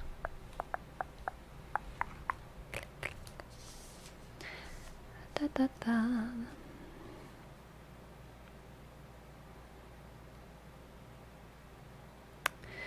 Okay, leading by charisma, Verome, is the message here, and specifically leading by charisma, making other people feel like a child again, which is so Aries in the first place, but also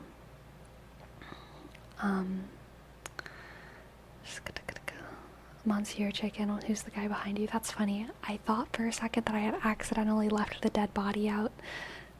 I think you were trying to scare me in like a different way, but I was like, oh god, I forgot to hide the body for a second, so whoops. But anyway, Verome, I think that you're going to lead with charisma and make people feel like a child again, and that's going to make them excited to follow your instructions. Yeah.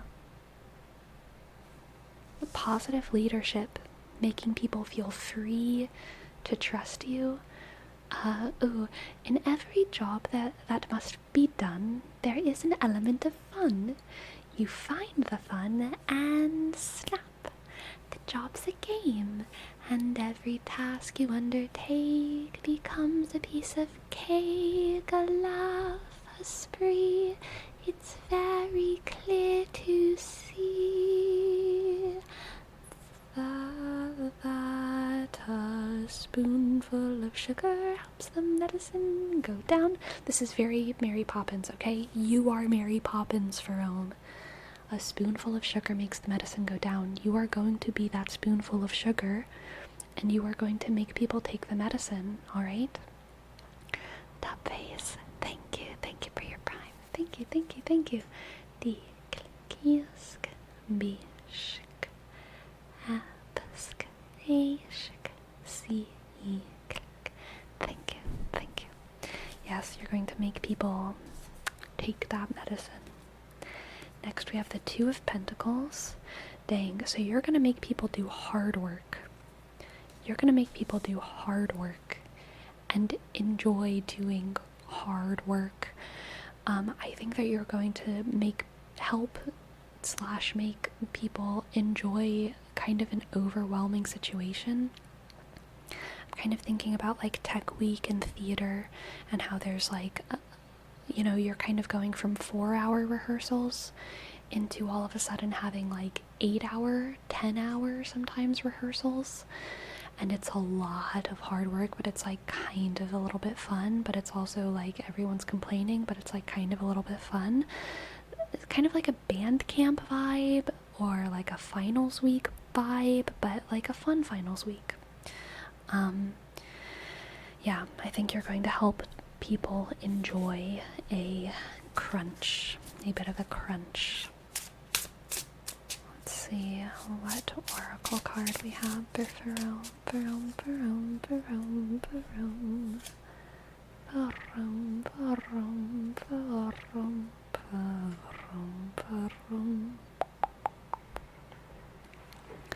We have the Bobcat and Blackthorn. The Bobcat and Blackthorn.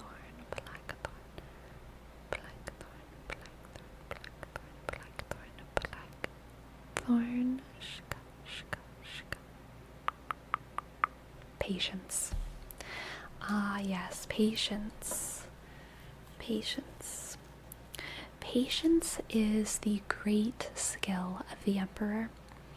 Astrology is oftentimes the symbols of astrology refer to very kind of complex profiles and ideas and symbolism. It's very broad. By hearing Aries, you don't really know how developed a person is, but you kind of have an idea of their general profile. But one of the differences I would say between the signs in astrology and their correlations in the tarot is that the tarot cards that go with the signs are almost always always the most highly developed, mature, evolved version of the Aries, right? So an Aries can be a child, an Aries can be angry, an Aries can be immature.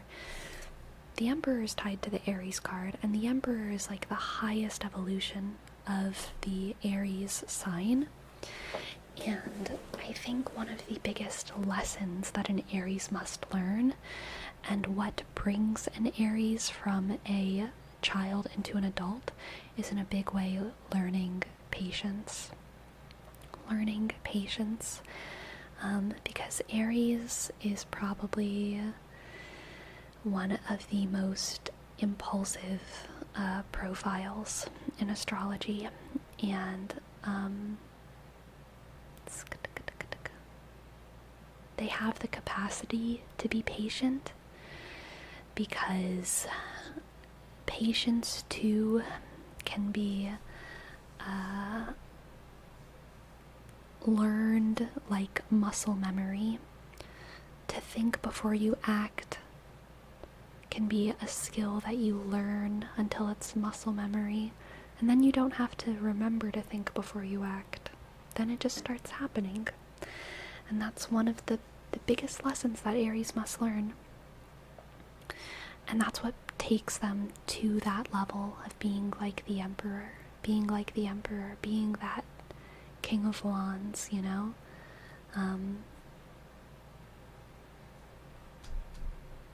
And that is the energy you must tap into in order to succeed, Verone, okay? That is it. Thank you for letting me read for you. I hope that you enjoyed. I hope that it resonated. Thank you very much. Thank you very much. Thank you very much. Thanks, Sleepy. And you know, in most readings that I've gotten lately, patience has always been a theme. I kind of appreciate it as it tells me I should just keep going forward, and I might get it, but dang, I want to get there. You will get there, Verome. You will get there. You will get there. And hello, Sir Asteria. Hello, Sir Asteria.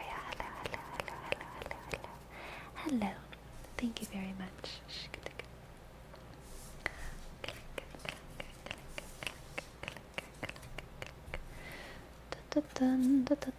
And Madrians, I do not do tarot readings for gifted subs, but I will, because you asked so nicely, just do a really quick 3-card tarot reading, okay, for you.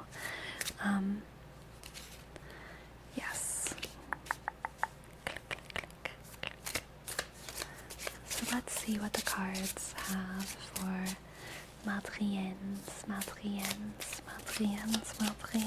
for tarot.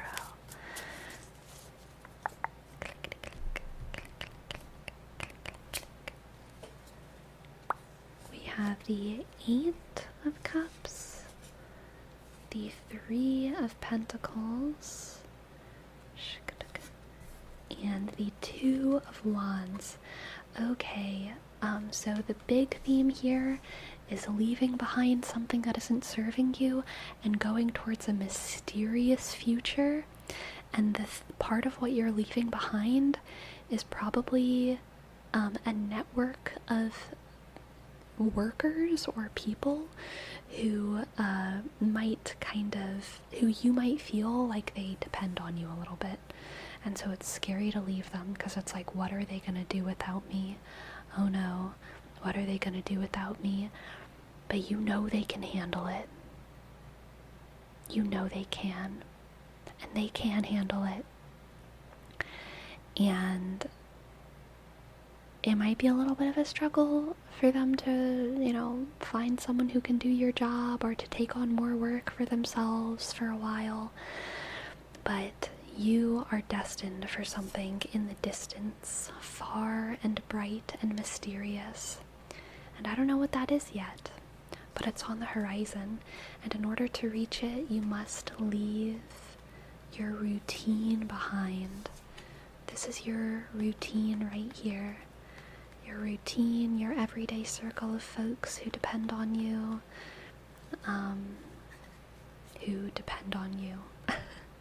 But they are gonna be okay without you, because you have bigger, greater things to chase in the distance. And it's okay to trust in the mystery of your future, because the mystery of your future is one that may be mysterious, but it is beautiful, and it is yours for the claiming. Alright, Madriens. Thank you very much for letting me read for you. I hope that you enjoyed, and I hope that it resonated.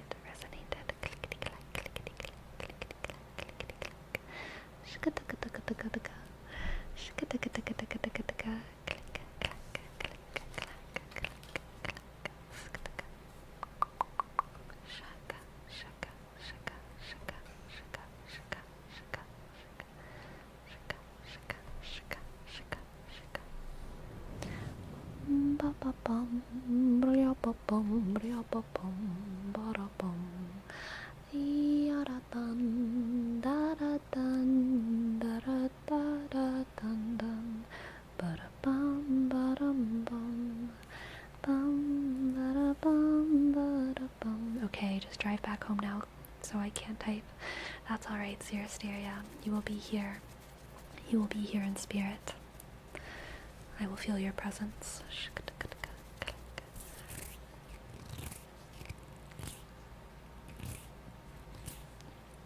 Sleeps, if you can't stand Himalayan salt, does this mean that the pink Himalayan salt lamp is your kryptonite? I don't think so. I think I can still benefit from the aesthetic qualities of pink salt, but I'm not eating it. I ain't licking that lamp. I ain't licking that lamp.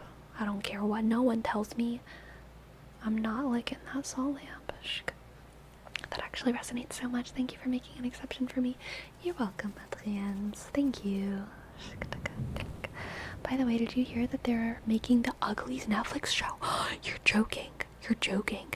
Oh my god, you're joking. I've wanted that to be made into the film medium since I read it in 5th grade.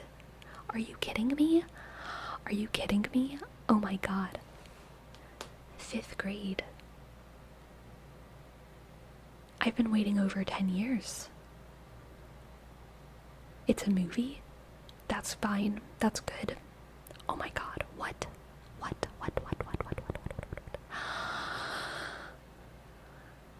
That's so exciting. Wasn't the movie filmed like 3 years ago? That's never a good sign. That is not a good sign. I would go so far as to say that's a bad sign. It might be very bad. But I'm still excited. It comes out on September 13th. Oh my god. I can watch it while playing Space Marine 2. With my birthday cake. I can play Space Marine 2 while eating birthday cake while watching the Uglies movie. My late birthday gift from Netflix. Yes. Very good. ADHD birthday cake brain. Yes, for my birthday I have ADHD. Okay? I have all of my things all at once. Kuru Summit. Thank you. Thank you for your prime. You're welcome for the company. You're very welcome. Thank you. K-shk, shk, yusk, R, click, yusk, S, A, click, M, A-shk, T-sk. Thank you. Thank you all for the company every week, okay? Y'all are amazing. I am so grateful that I can spend time just talking about all my favorite things with people on the internet. Y'all make this an amazing experience. Thank you very much. Thank you.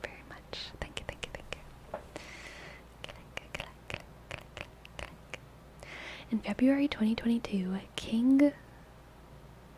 not my king, revealed that production had already finished and had taken place in Atlanta, Georgia in December of 2021. That was when Atlanta was the place to be.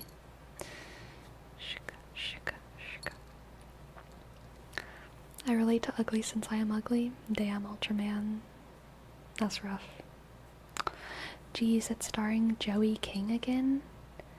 I don't know who Joey King is. Get at least one other young woman. Joey King is a young woman? Damn. I don't know who anyone is anymore.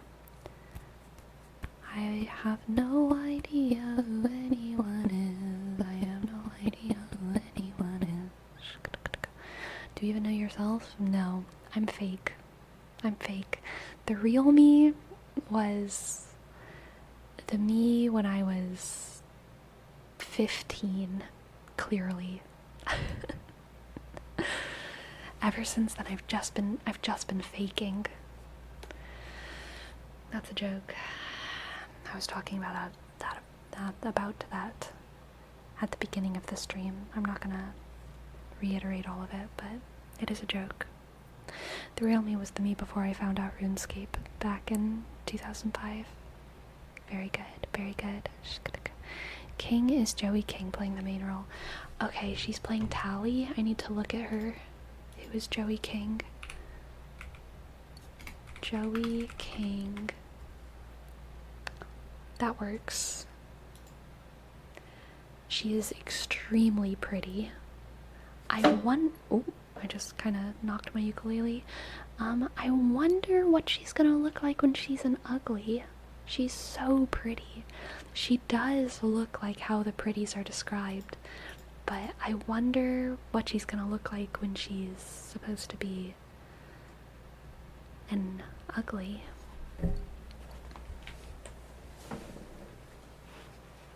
Aw, Jamie, thank you.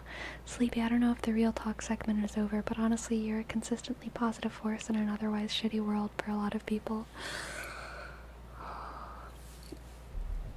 I am a consistently shitty force in my own world, so I hope I can make up for that by being a non-shitty force in other people's worlds. Thank you very much, Jamie. Thank you. Thank you, thank you, thank you, thank you, thank you, thank you. Thank you, thank you, thank you. I'll never not see her as Gypsy Rose. I didn't watch Gypsy Rose. I know the real story of Gypsy Rose, but I didn't watch the show. When they describe pretties, I'm pretty sure they just described me. It's probably true, Destructicon. Probably so. Doesn't she look a bit like the girl from 13 Reasons Why? I see what you're talking about, but I think they look different, but I do see what you're talking about. She does look a bit like her. I see it. I see the bit. Why Klein? Thank you for your prime. Thank you, thank you. Why? K. E. I. Dot. N. Thank you, thank you, thank you, thank you, thank you, thank you. Thank you, thank you. The 13 Reasons Why girl could easily play another pretty for sure. All of the pretties are kind of supposed to look like cousins in my head, because they all have the same facial structures, but they are different. Like there's differences between them, but they all have the same facial structures. There's no ugly people in Hollywood.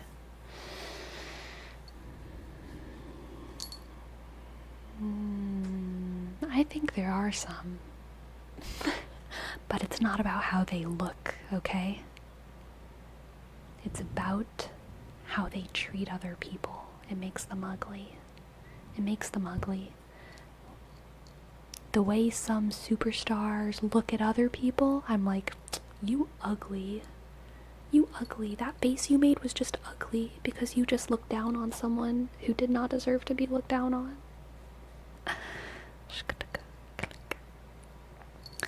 I love crime docs. The HBO Gypsy Rose, the Slender Man one. The show was so good. Took some liberties, but still interesting. Yeah, I haven't watched too many crime documentaries, true crime stuff, but I've watched a little bit. In Hollywood, anyone with enough makeup could be made to look like the pretties. Yeah, that's true. That's true. I think I can play any role, like the headmaster of Ugly Slytherin House. Or maybe the dungeon keeper in the castle that has one line and secretly keeps wolves. I don't know, I haven't read the Uglies. There actually is no Slytherin house, I would say. There's no equivalent. Uglies isn't as faction-y as the other dystopian novels of its era because it predated them, okay? Uglies was before Hunger Games. Wait, no. Maybe I'm lying. I think I am lying. Yeah, I am. I am lying. No, wait. I just read it after Hunger Games. No, I didn't. I read Hunger Games in 6th grade. The first dystopian faction book? Probably not the first, but I don't know, whatever. It was a long time ago. It was definitely before Divergent and all those, okay? Way, way before all that. I think it was before the Hunger Games. I don't know. When was Hunger Games published?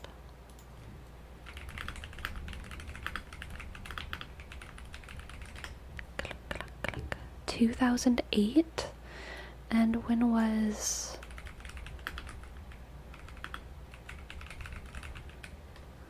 this one published? 2005. Okay, yeah, so Uglies was first. Uglies was first.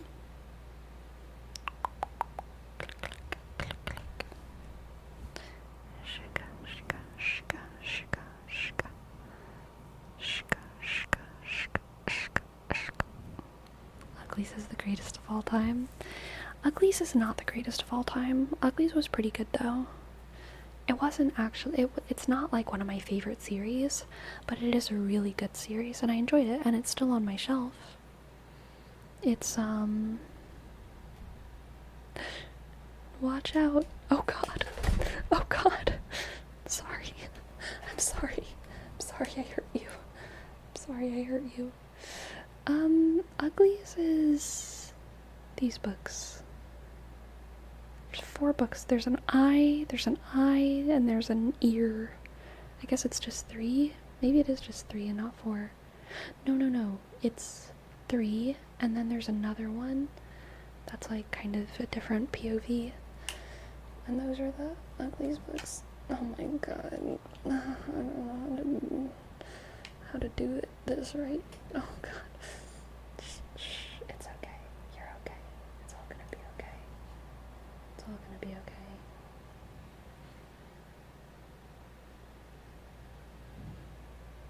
It's all gonna be okay.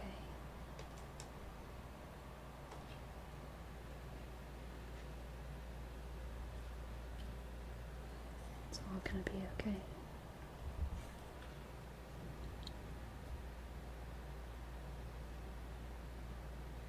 You're okay.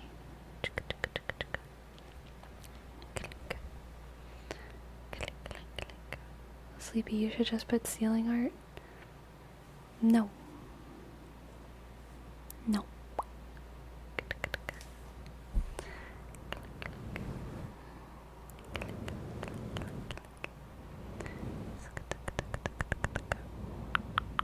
I was a coconut for a moment. Yeah, I turned y'all all into coconuts. All of y'all are coconuts. I turned y'all all into coconuts. Shook, shook, shook. Click, click.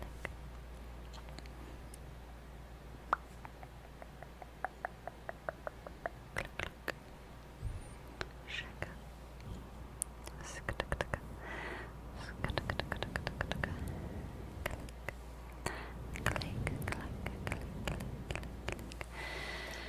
Sleepy, I have a tough self-reflective question for you.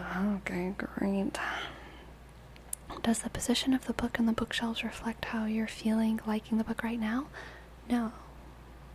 It reflects how I felt when I organized the bookshelf.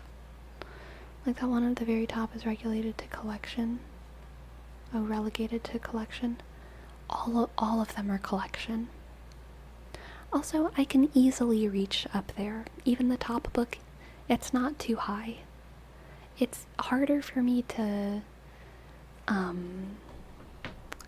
round to, okay? It's harder for me to grab these than these. These are very easily reachable. But these are like kind of scary. Same with like the Aragon books, kind of scary to like take those down. But you know, it's okay.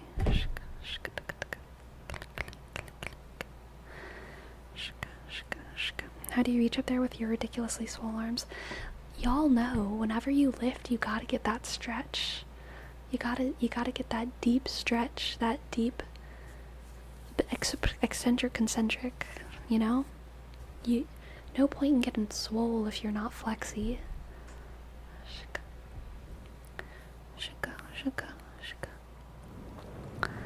What's the oldest book you have? I don't know. I have no idea. I don't think I have books from my parents. And I also have books that I got from old people. I have books from my grandfather. I have books from my great-grandfather, actually. So, I have some old books.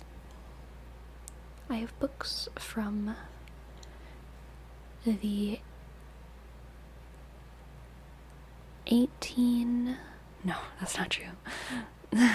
That's funny, though. Wait, no. Oh, wait, God, I do, though. I do. I have books from the 1800s. I have books from the I think the 1840s. They're plays, but yeah. If we're just talking about copyright, like publishing date, I have like ancient books, like the Bible and like the Ramayana. And I have the Books of the Dead, the Egyptian. It's not actually called the Book of the Dead. It's the Book of Coming Forth by Day, I think is the correct name of it. But the actual physical book, I think the oldest ones that I have are from the 1850s. Might be the 1840s though. But I think it's the 1850s. I started to wonder what you would look like without your glasses. I take off my glasses sometimes. I even have some YouTube videos without my glasses. I have red spots where my glasses sit right now, so don't worry, I am not being abused by my glasses. I have other household appliances to abuse myself with. Thank you very much. Your eyeshadow looks good today. Thank you. Thank you, Hagen. Sleepy. Oh wait, I already read that. Hardback versus paperback ratio? I don't know. I have no idea.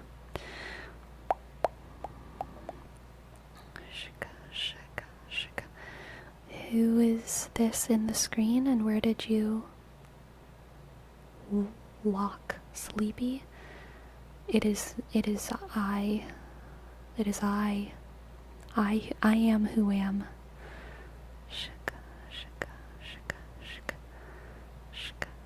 Phrasing. I said what I said. Can I borrow your glasses? Yeah.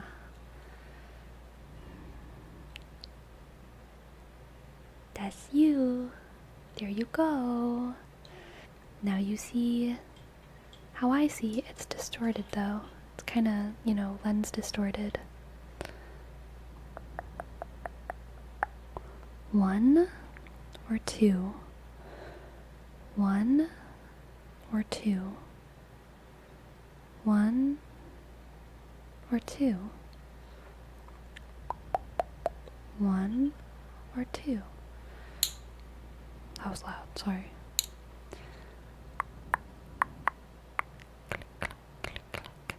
How bad is your vision? It's not that bad. I can't, it's very hard for me to read chat right now, but chat's kind of small. I can't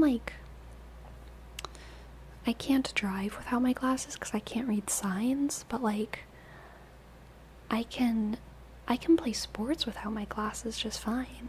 I don't wear my glasses at the gym a lot because I just don't feel like it. I don't feel like having to worry about them falling off if I'm doing certain things.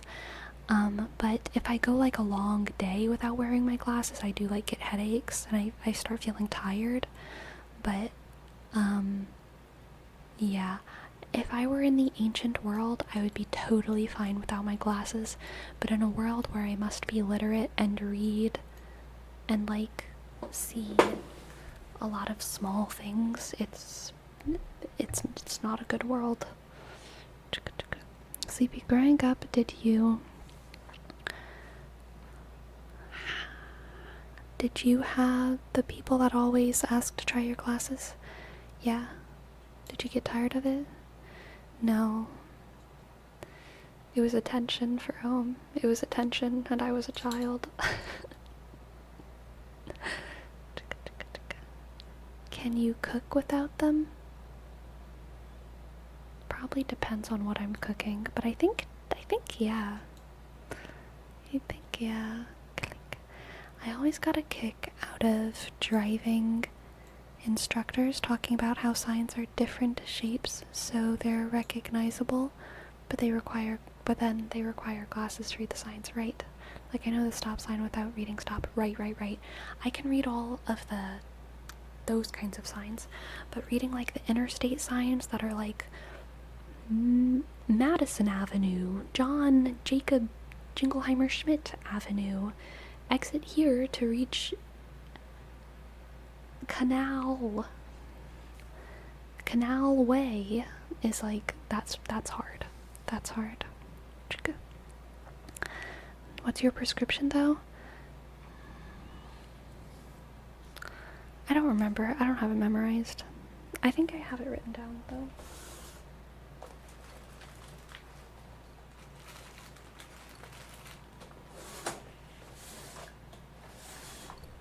Maybe I have it saved.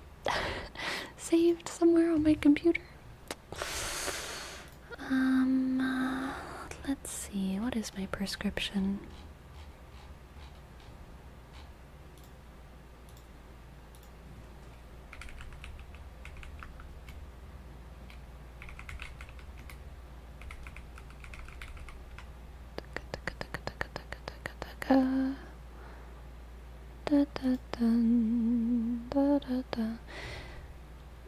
No, it's somewhere. I don't know. I don't have it memorized. Sorry, I don't memorize my prescription.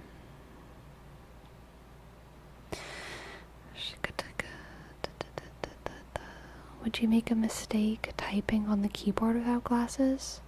Probably not. I think that's mostly muscle memory. I don't look at the keyboard when I type.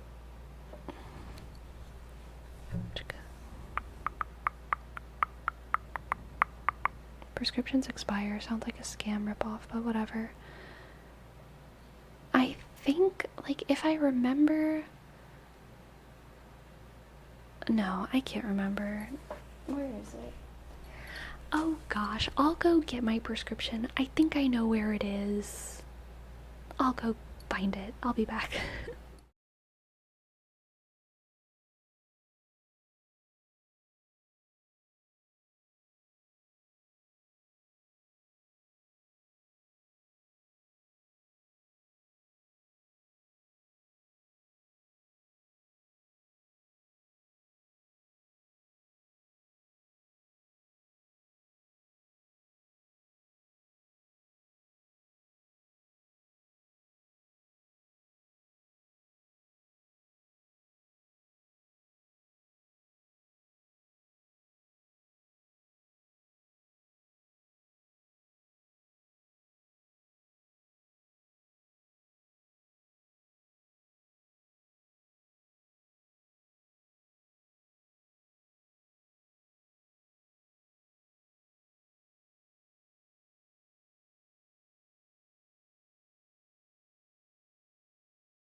I take it back. I have no idea where my prescription is. I have no idea. That's fine. It's fine. It's probably on my computer somewhere. It's probably somewhere on my computer. I'm sure. I think I have it saved on my computer. Let's see.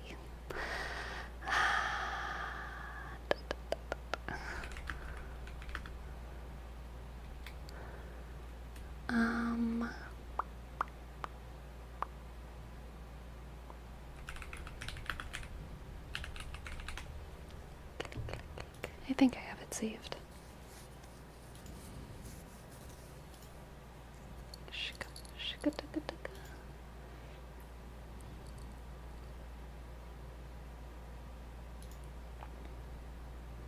I do have it saved. I do.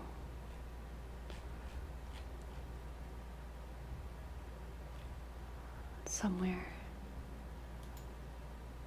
Yes, I have it.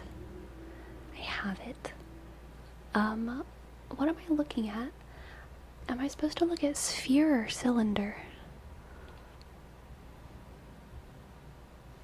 I don't remember if I'm supposed to look at sphere or cylinder.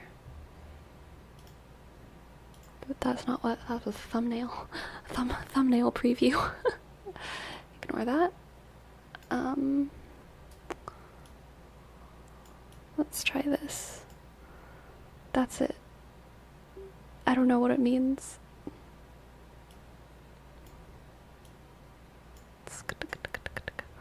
I don't know what it means.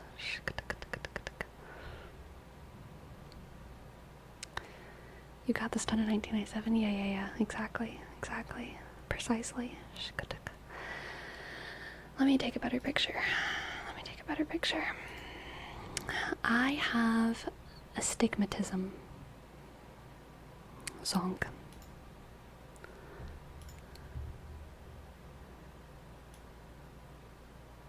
Let me do this, okay?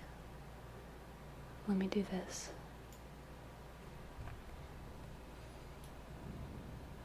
I think this will help. I'll show you everything.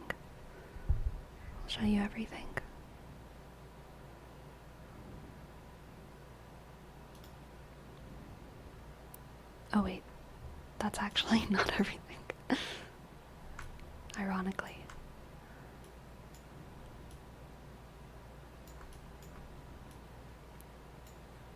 That's my prescription.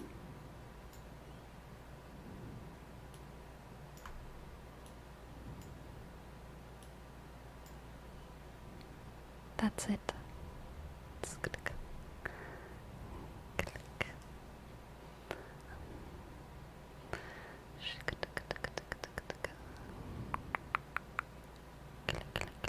Cylinder is the strength of astigmatism.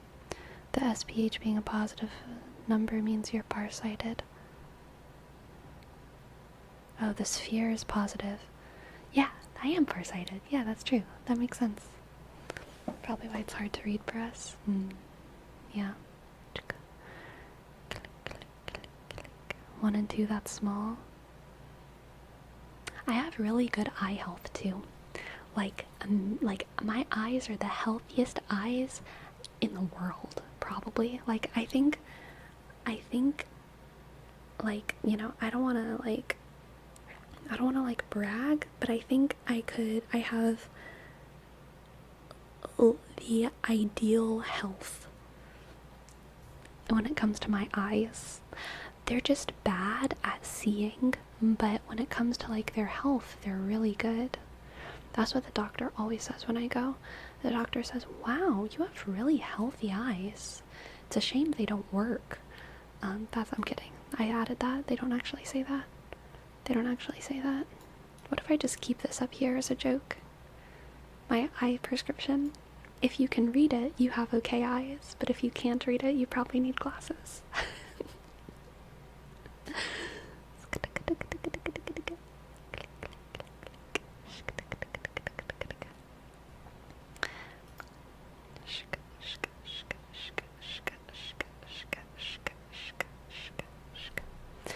So your eye looks good, they just don't see good. Yeah, pretty much. It's because I eat so many carrots and other orange things and vegetables in general, I think. I believe. I believe. I believe. I believe. I believe. That's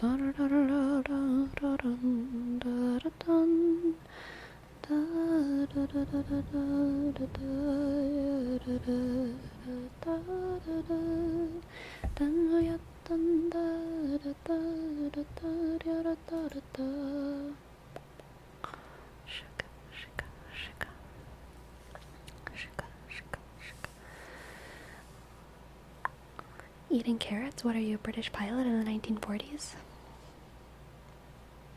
I don't understand the joke. I don't understand the reference. I think it's because I'm not British. Why were the British pilots eating a lot of carrots? So you always wear goggles when swimming to protect your eyes? Yeah, that's true. I don't know why that's relevant. Oh, for eye health. Yeah, definitely. I also don't go swimming, so that's probably part of it. How often do you have to get new glasses? Because this prescription needs to be updated. So what's considered healthy is every 2 years. But the last time I went to the doctor, the eye doctor, they said, your eyes are so healthy. I am required to tell you that you should come every 2 years. But let me just let you know that you, because your eyes are so healthy and because you're young, you can probably go like at least 4 or 5 years, is what he said. And what I heard was like, I can probably go like 6 or 7 years.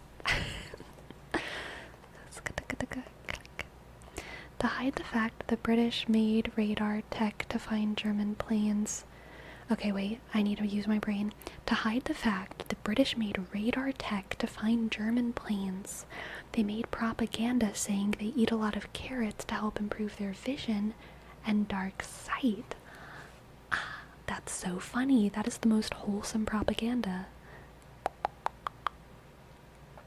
Sounds like a Reddit that happened story. Did they clap after? No, they didn't. I think he probably told me that though, because I looked like a poor, exhausted grad student.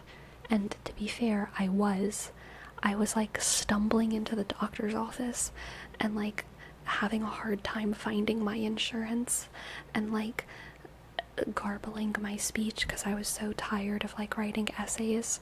And so probably whenever it got to the point where he had to tell me what my obligations were to my health, he just like let me go a little bit easy. He was probably like, there's no way this girl is gonna come back in 2 years without feeling incredibly guilty, so I'm just gonna tell her 4 or 5.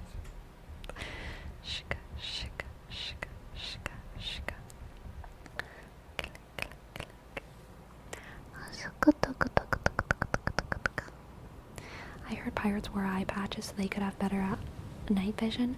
I heard they wore eye patches because it was super trendy. Few, thank you for your sub. Thank you so much. Thank you. Thank you. Thank you. F click E and W click D Y shik F sk E click W shik. Thank you. Thank you, thank you, thank you. Thank you, thank you, thank you. Thank you, thank you, thank you. Yeah, I heard the idea is that when going inside the ship, you swap the patch to the other eye since one was used to the dark and the other is used to the light. No way. Is that actually true? Is that actually true? I wear eye patches because if I draw a second eyeball on both, I can sleep at work while looking like I'm awake. Damn, you better be careful, Gentle Tap 13 Wicker Man Pain, because once that AI facial recognition software comes out and makes you sit at your desk and stare at your screen all day, or else you get minutes taken off of your clock-in time, you're gonna have to become a better painter.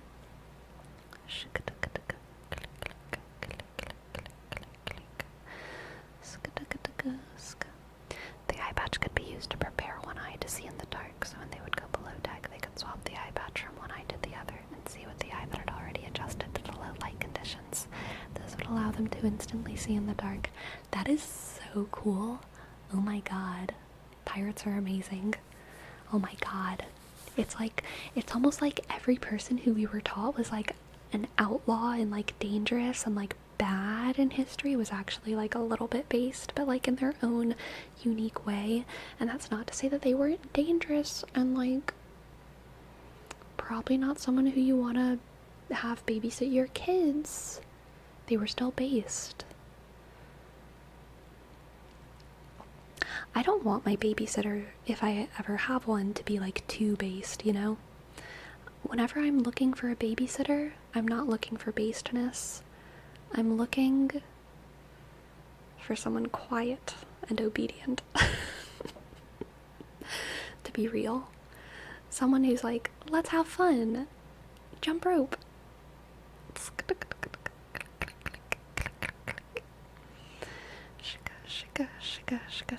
I don't know, Mary Poppins was based as hell. Was she? She was kind of like a let's have fun jump rope girl. I love Mary Poppins though.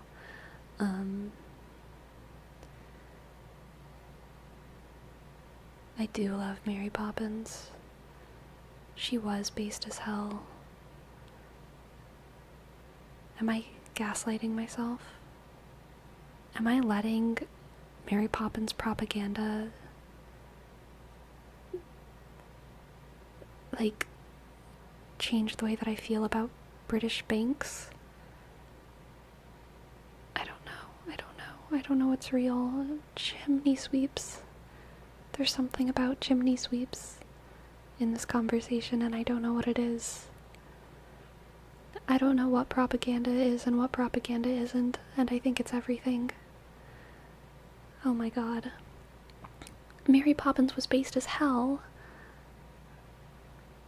Or was she a pawn for the bureaucracy? I don't know. Vicky from FOP was the worst babysitter? I don't know what FOP is. What does a based person mean to you? Honestly, that's a much better question, Siristeria, because a based person, I think, is anyone who's a little bit... A based person is anyone who's not afraid to be themselves in a way that is a little bit radical and in a way that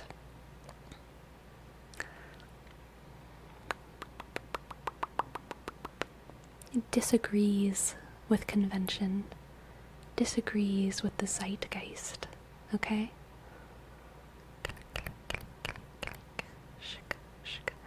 But I'm gonna be real, y'all. I've been thinking lately, I don't think there is a zeitgeist. I don't think there's ever been a zeitgeist. I don't think we live in a society. I was introspecting really hard like 2 days ago about how I don't think we live in a society. And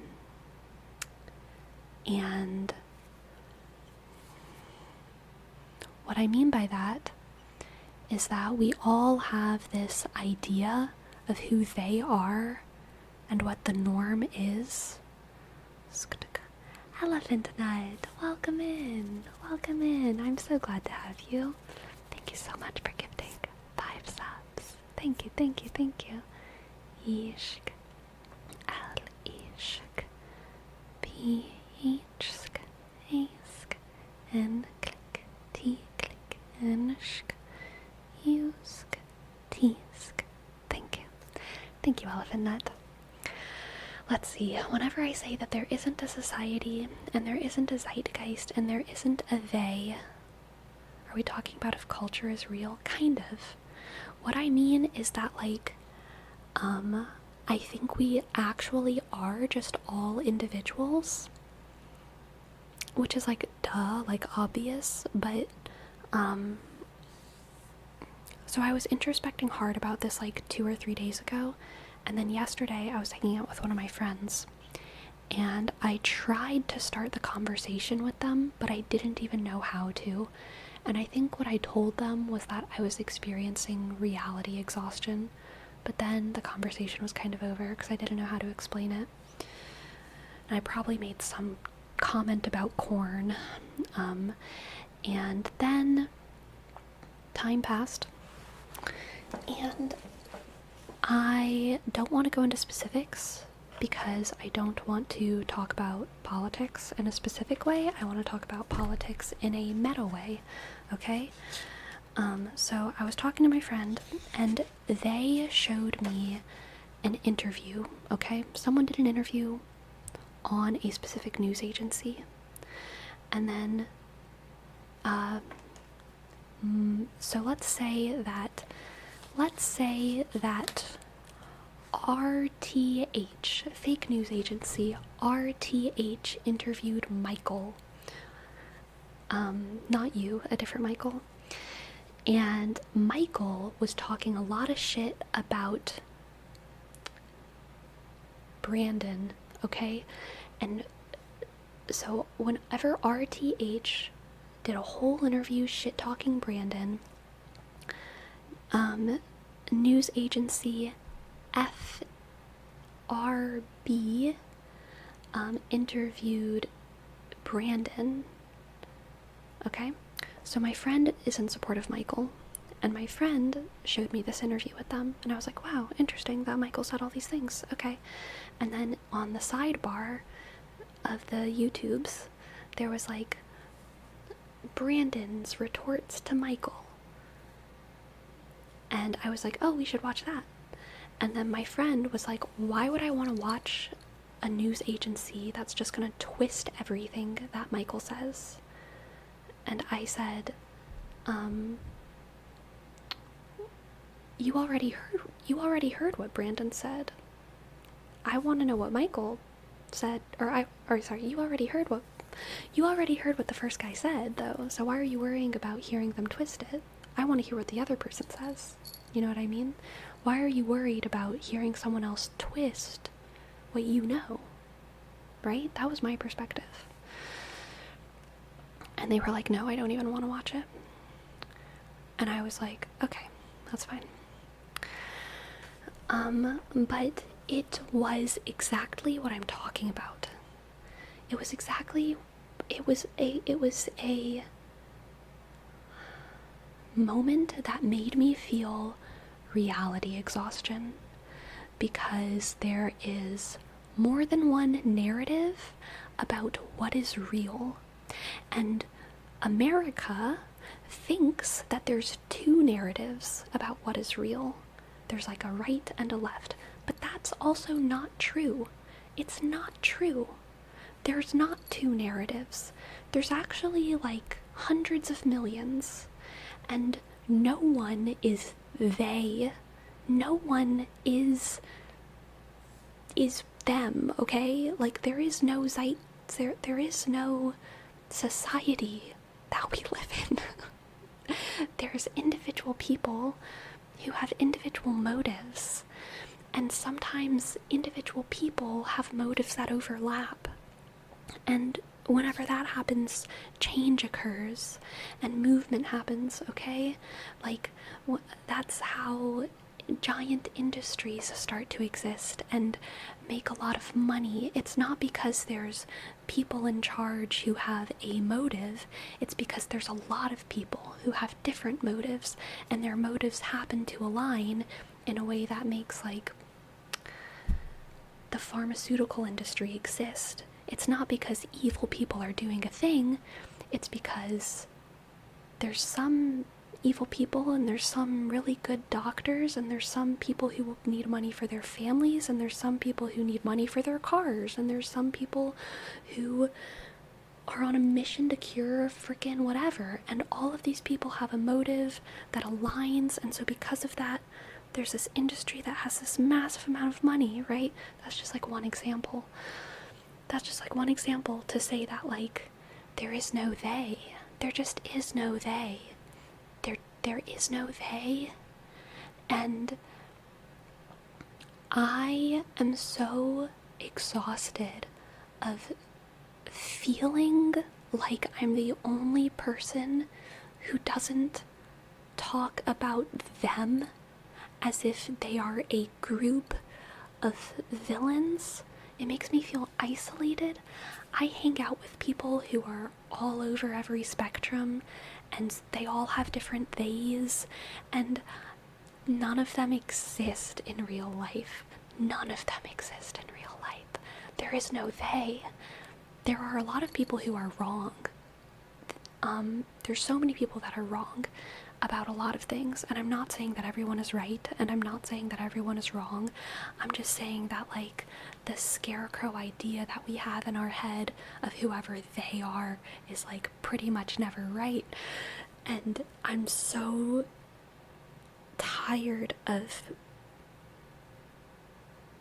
pretending like it is, like, that person does exist for the sake of simplicity or something. And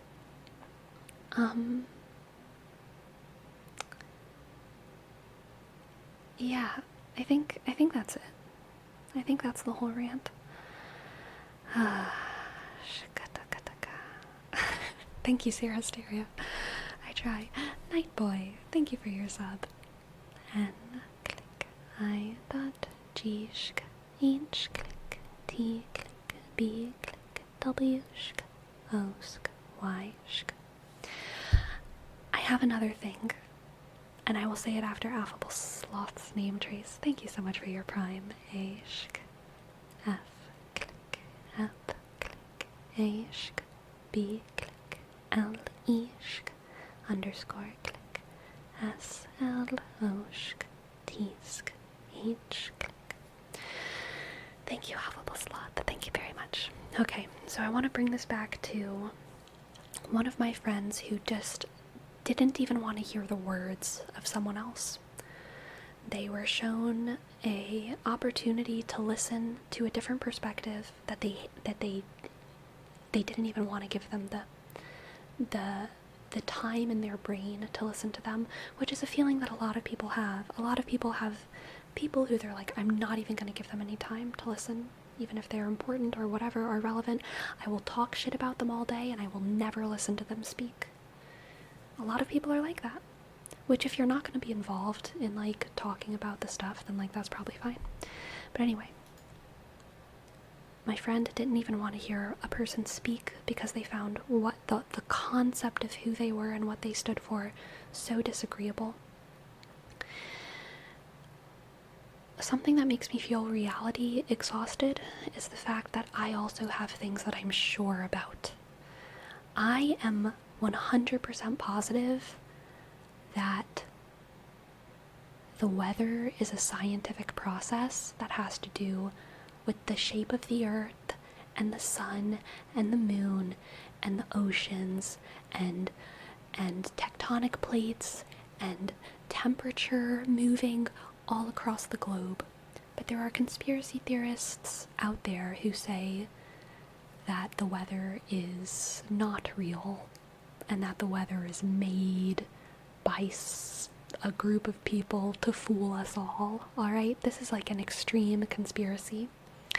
I'm not going to go into detail, I'm just using it as an example. I do not believe that. I am 100% positive that weather is caused by changes in temperature and air moving around on a global scale.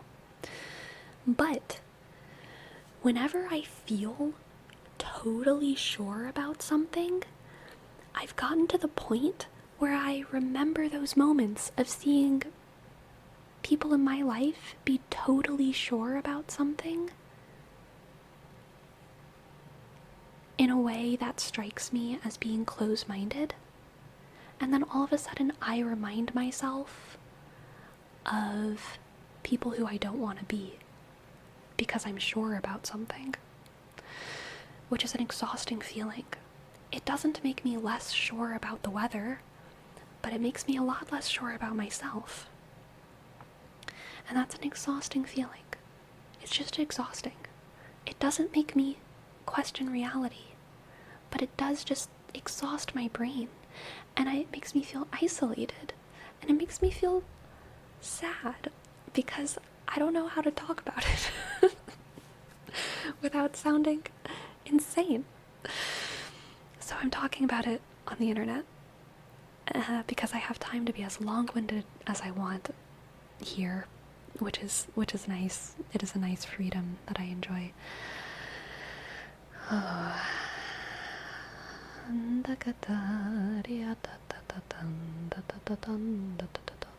I think it's only okay to avoid listening to someone after you've already spent a reasonable amount of time listening to them to confidently discern whether they're worth listening to.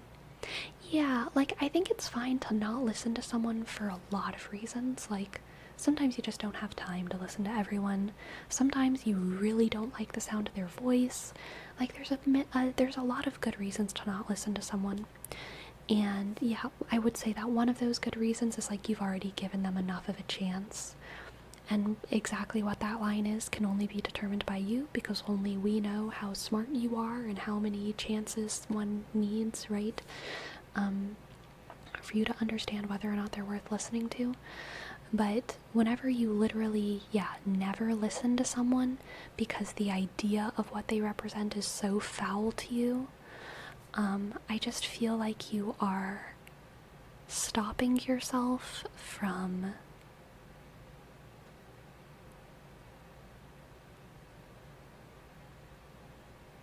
having an honest experience with the world.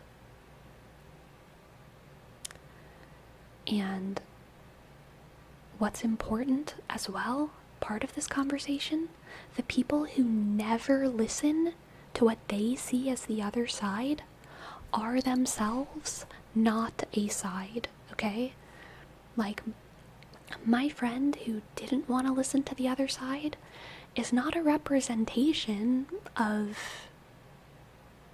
what people would call their side. They're a unique individual with unique beliefs, a unique perspective on the world, unique motives. They are not an idiot. They are actually very smart, and that's why they're my friend, you know? And they're very good. They're very good, and that's why they're my friend. And, like, that's part of why it's isolating, is because there's just really, really good people out there. There's so many. I mean, I would say most people. No one is they. They don't exist. We don't live in a society. We don't live in a society. There's no society anywhere. There's just, like, us. There's just us. And it's wild. It's wild.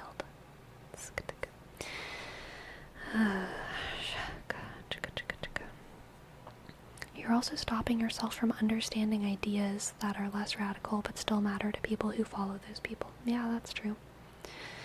Yeah, but even if you disagree with something, you have to learn about it in order to make a proper decision. Yeah. What you're talking about is arrogance, being so convinced that you're correct that anybody with a different perspective evokes a reaction of "you're wrong, I don't even want to listen to you." Yeah, but I think it's common. Like, really common. Like, super endemic.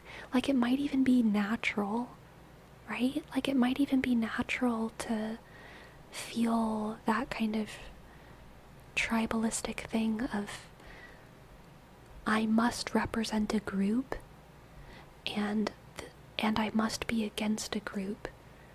Like, I think that's probably natural, but I don't like it, and I also don't feel it, and I don't think it's real. I don't think we do belong to tribes. I don't think we do belong to tribes. I think we belong to, like, small bubbles. I think we have beliefs about the tribes that we belong to. And I think functionally believing in the tribe is, like, almost as real as the tribe existing. right? But I think that there's still something significant about the reality that tribes are just individuals. Hi girl. What's up?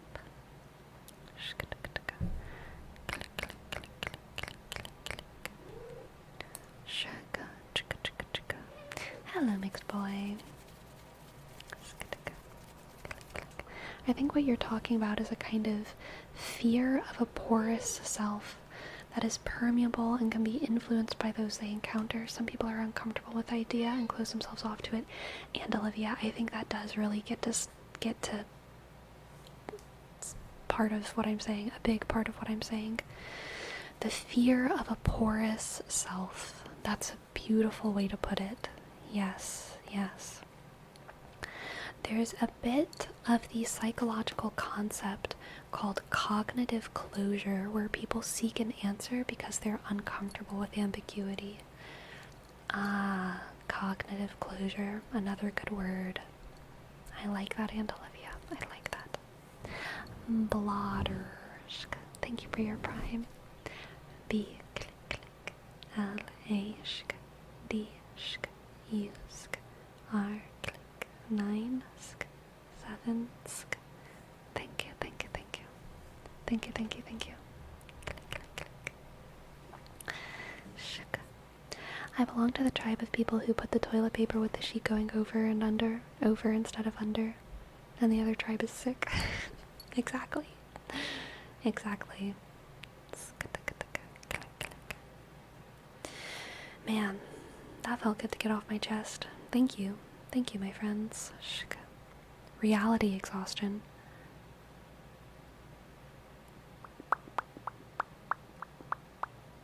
Sky Dryad, thank you for your sub.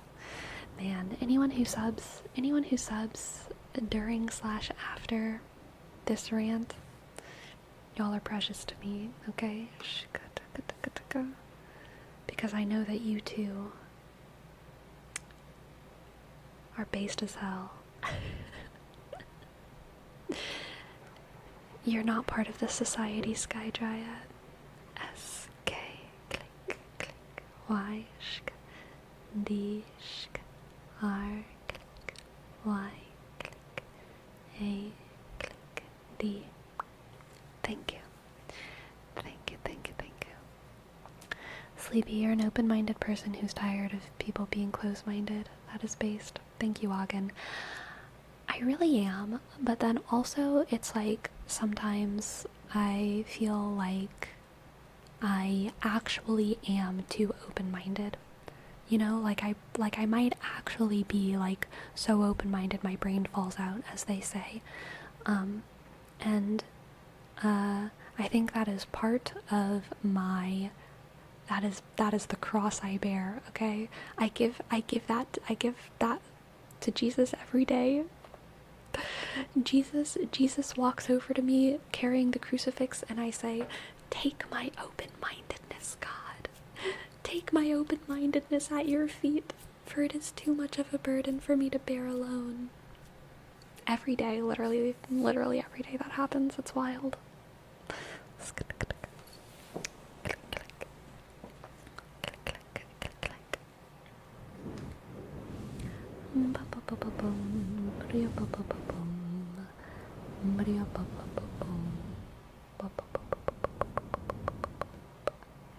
In all honesty, though, it's kind of something to be so open-minded and curious. It's not something one can practice lightly.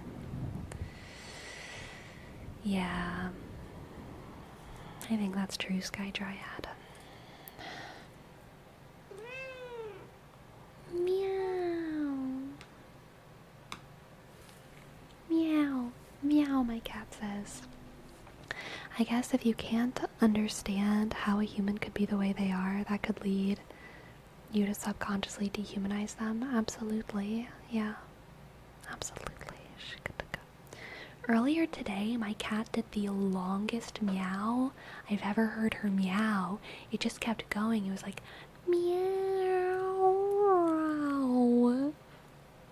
It was and it was cute too. It was like a long, cute meow. Good night, Ogden. Farewell, farewell.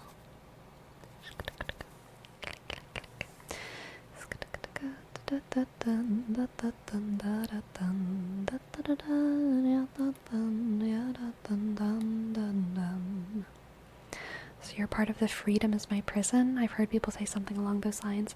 Some people like to put limits around themselves to be more comfortable. To an extent, yeah, I think I do fall into that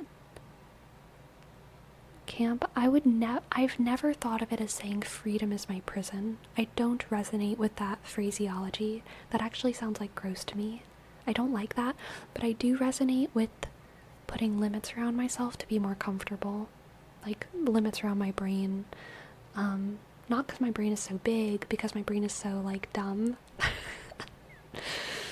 And if I don't put limits around my brain, I will be dumb. I will be even dumber, okay? So I do have to set limits for myself to be more comfortable.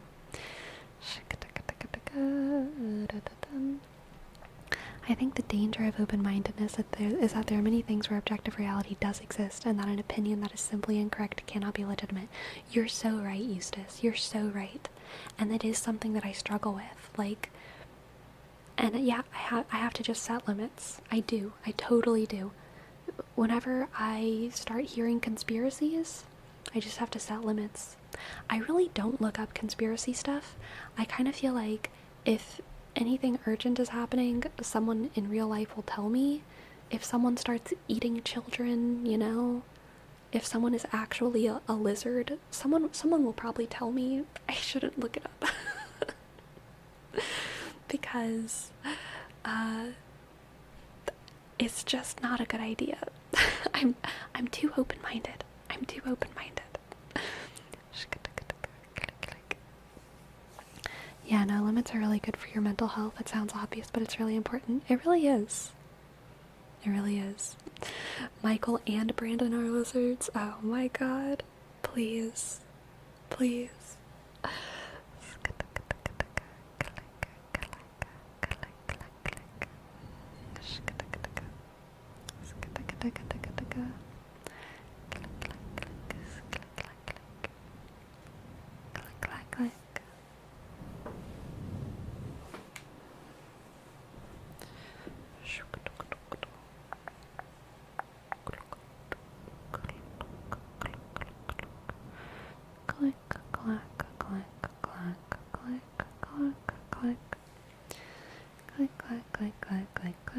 Is Sleepy even old enough to run for president? You do have to be like 30, don't you? Which is hilarious. Imagine. I hope a 35-year-old, I hope a 35-year-old can become president one of these days. I hope during the span of my life, we have an under 40 president. That would make me so happy. Unless they're like a dictator, that would be a shame. That would be a shame. But they would be under 40, so they might be like a based as hell tech utopian dictator. Which, there's worse. There's worse, I guess.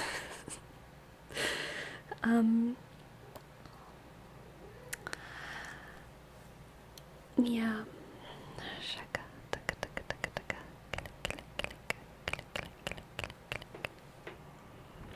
Everyone under 30 is a dictator? Kinda true. Kinda true. My foot fell asleep because I sat on it, even though I said I was gonna try not to sit on my feet. I'm actually sitting on one of my feet right now, but not the one that's asleep. The one that's asleep I am slowly shaking in front of my body to try and bring the blood back. Bring the blood back into my toes.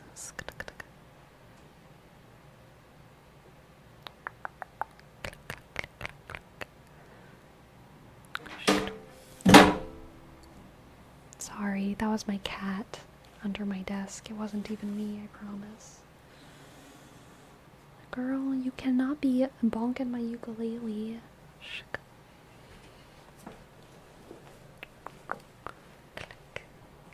Yo, Botanical, what's up? What's up? Y'all, speaking of how we don't live in a society, I am so excited for the UK Love is Blind is coming out tomorrow. UK Love is Blind is coming out tomorrow. I'm so excited. I'm gonna watch it. I've been missing my Love is Blind fix.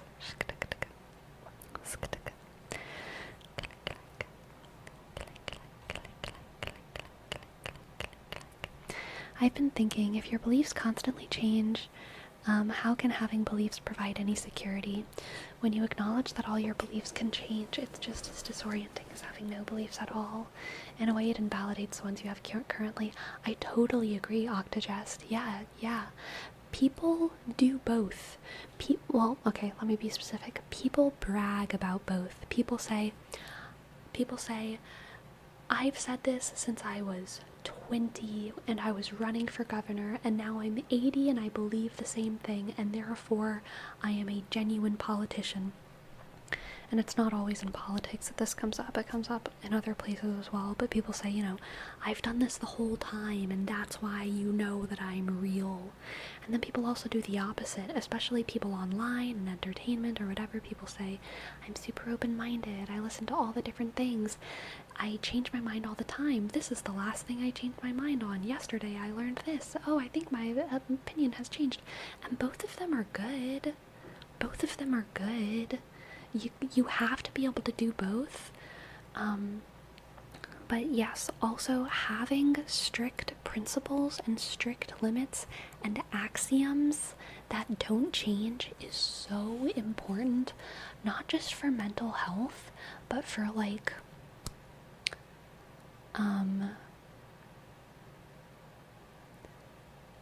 for being like a useful human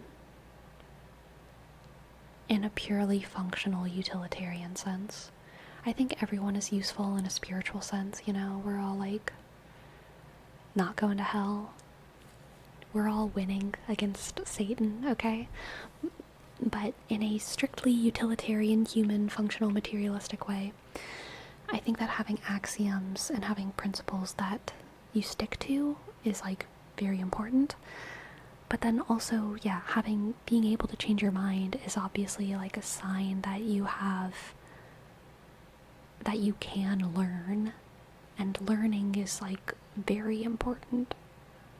It's very important.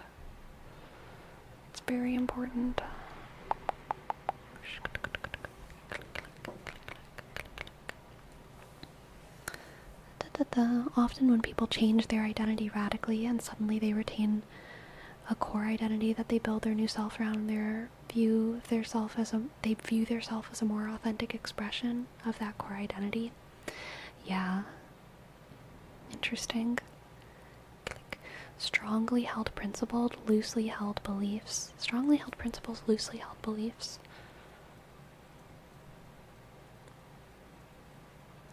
Yeah.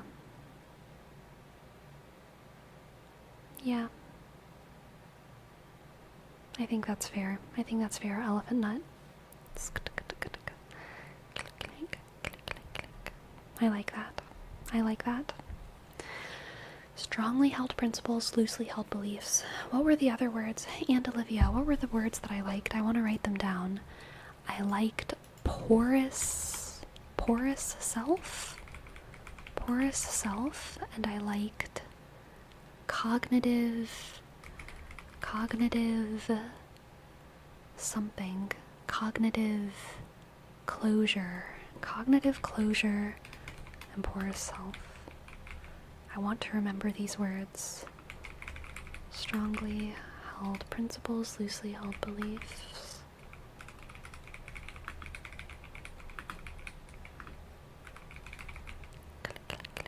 Very good. I think that your values and principles define you.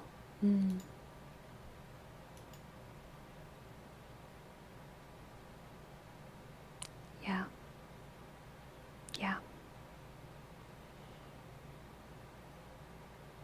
I disagree, even though I just said yeah a lot.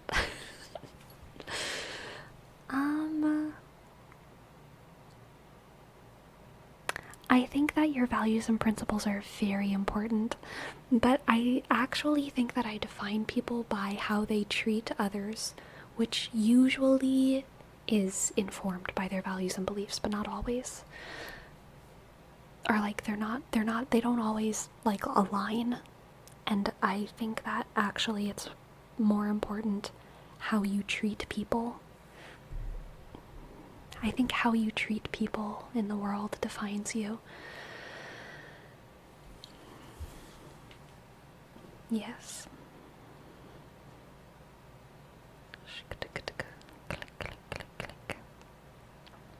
So who you are when you're not around others?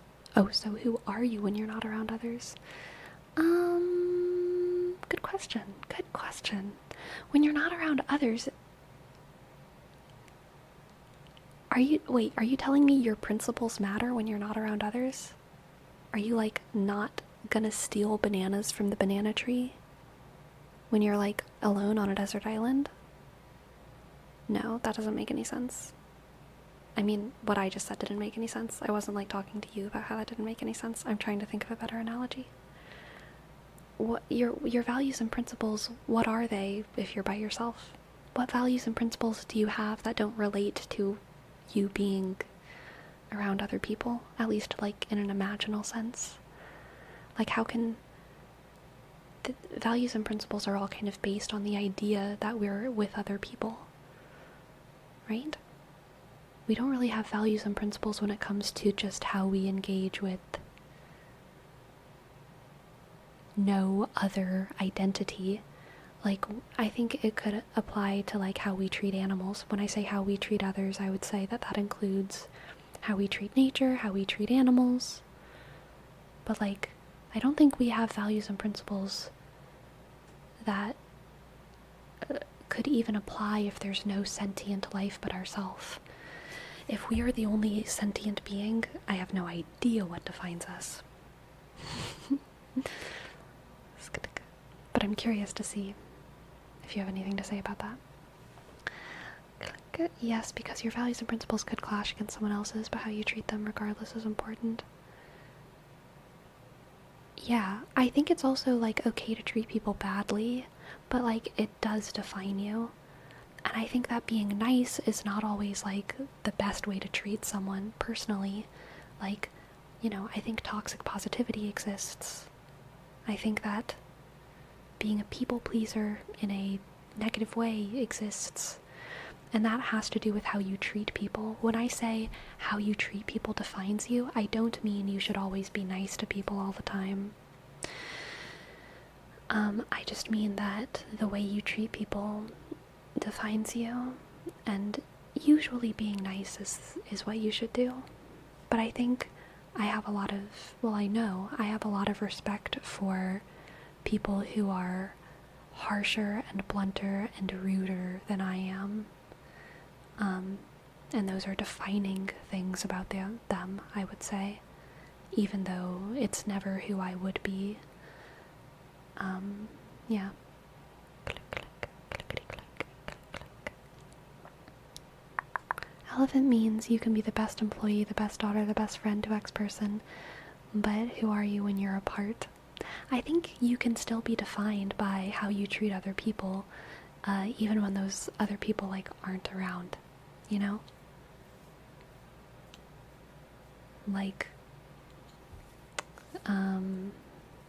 Like the past exists and the future exists, and how you have treated people and how you do treat people and all of that.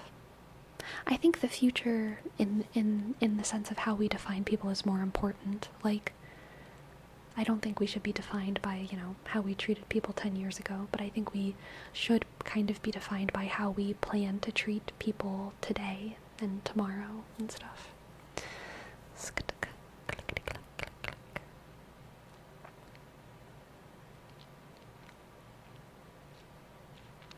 Values can work on your own, like you can be considered courageous for decisions you make for your own, or feeling accountable for your actions, even if those didn't involve others. Hello Tess, I love your work and you. Aw, thank you SO. Thank you, thank you, thank you. Thank you. Glad to have you. I'm questioning if I know what a principle or a value is, but say quality is a value for you. That's so funny, because in my head, quality and value are like actual synonyms, but I think I can still follow what you're saying.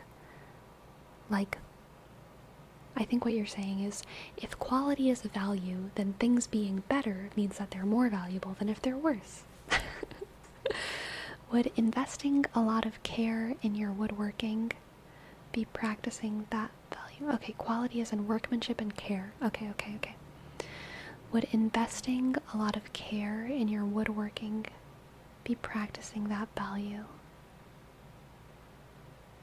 Yeah, I think it would be. In the same sense, I would say that if workmanship and care is a value, then like purchasing the thing that required more workmanship than the thing that didn't, even if they're the same, even if one was like perfectly 3D printed and the other one was like made with a lot of care, purchasing the more expensive one that's made with care would be like practicing the value, I would say. But more broadly speaking, I think it's interesting to think about how we define ourselves in the absence of others. Like, what is our sense of self in the absence of observation? I think it is interesting to think about as well.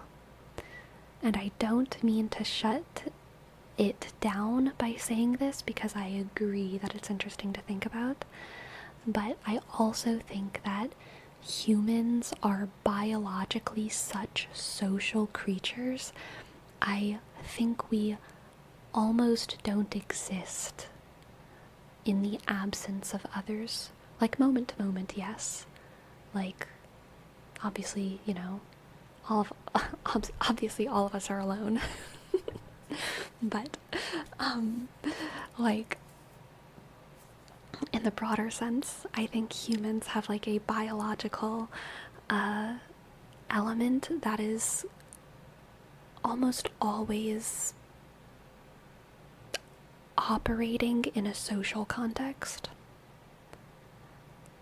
Like, even hermits, I think, operate in a social context psychologically. Are you saying we didn't just fall out of a coconut tree? I sure am, Zonk Knuckle. Zonk Knuckle, gosh, can't talk. You did not just fall out of a coconut tree.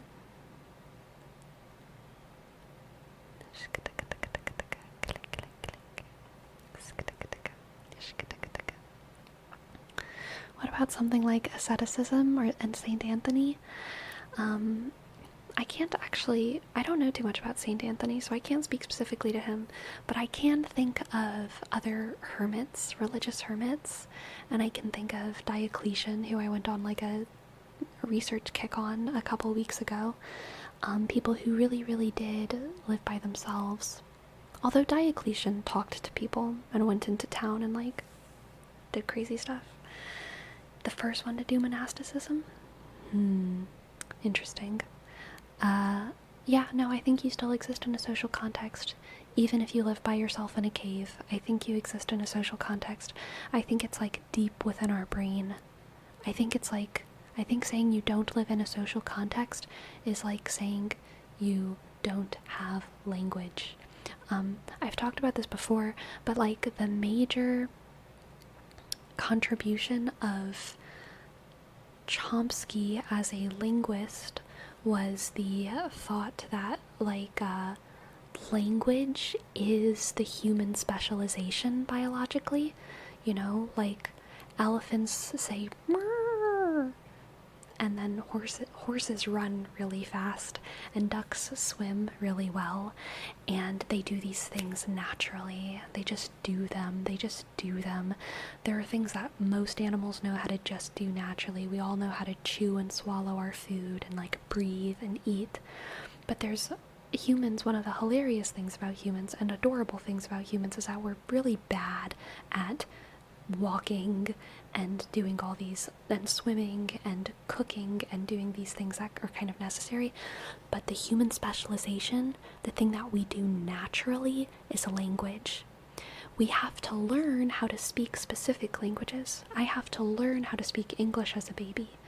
But language itself is actually something that humans form by themselves, divorced of help. Even kids who are deafblind, like Helen Keller, she had language before she could communicate. She had grammar in her head, and this is part of why grammatical structures are, there are things that are in almost every, or I think literally every language. There are some grammatical structures that are in every language, and it's because the development of language is a biological thing. We have nouns, and we have verbs, and we have pronouns, and we have ways of putting together our sentences that are slightly different in different languages, but they have like the same components. Language is like built in a specific way by humans because we can't help it. We can't help it. It is what we do. And I think that that is a incredible innovation in the idea. I think Chomsky's idea of that was like just an amazing contribution to how we think about human biology and evolution and the brain. And I subscribe to that theory personally because it just makes so much sense to me intuitively. But I think that part of what that means is that, like, if language is just something that we have, I do think that the sociality is super baked into our biological brain. I think communication is as much a part of us as wiggling our fingers and breathing. And because of that, I just feel like we can't exist in a vacuum. We can't exist in a vacuum.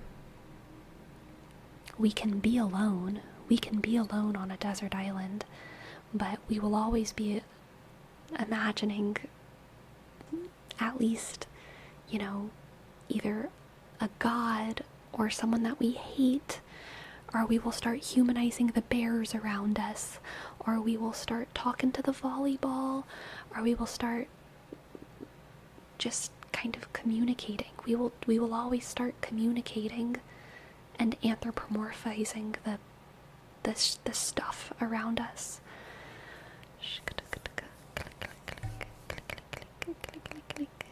Sleepy, the philosopher who uses the term porous self that I mentioned, has a book called The Language Animal. Oh my god. What? The Language Animal? Okay, whatever, I'm writing it down.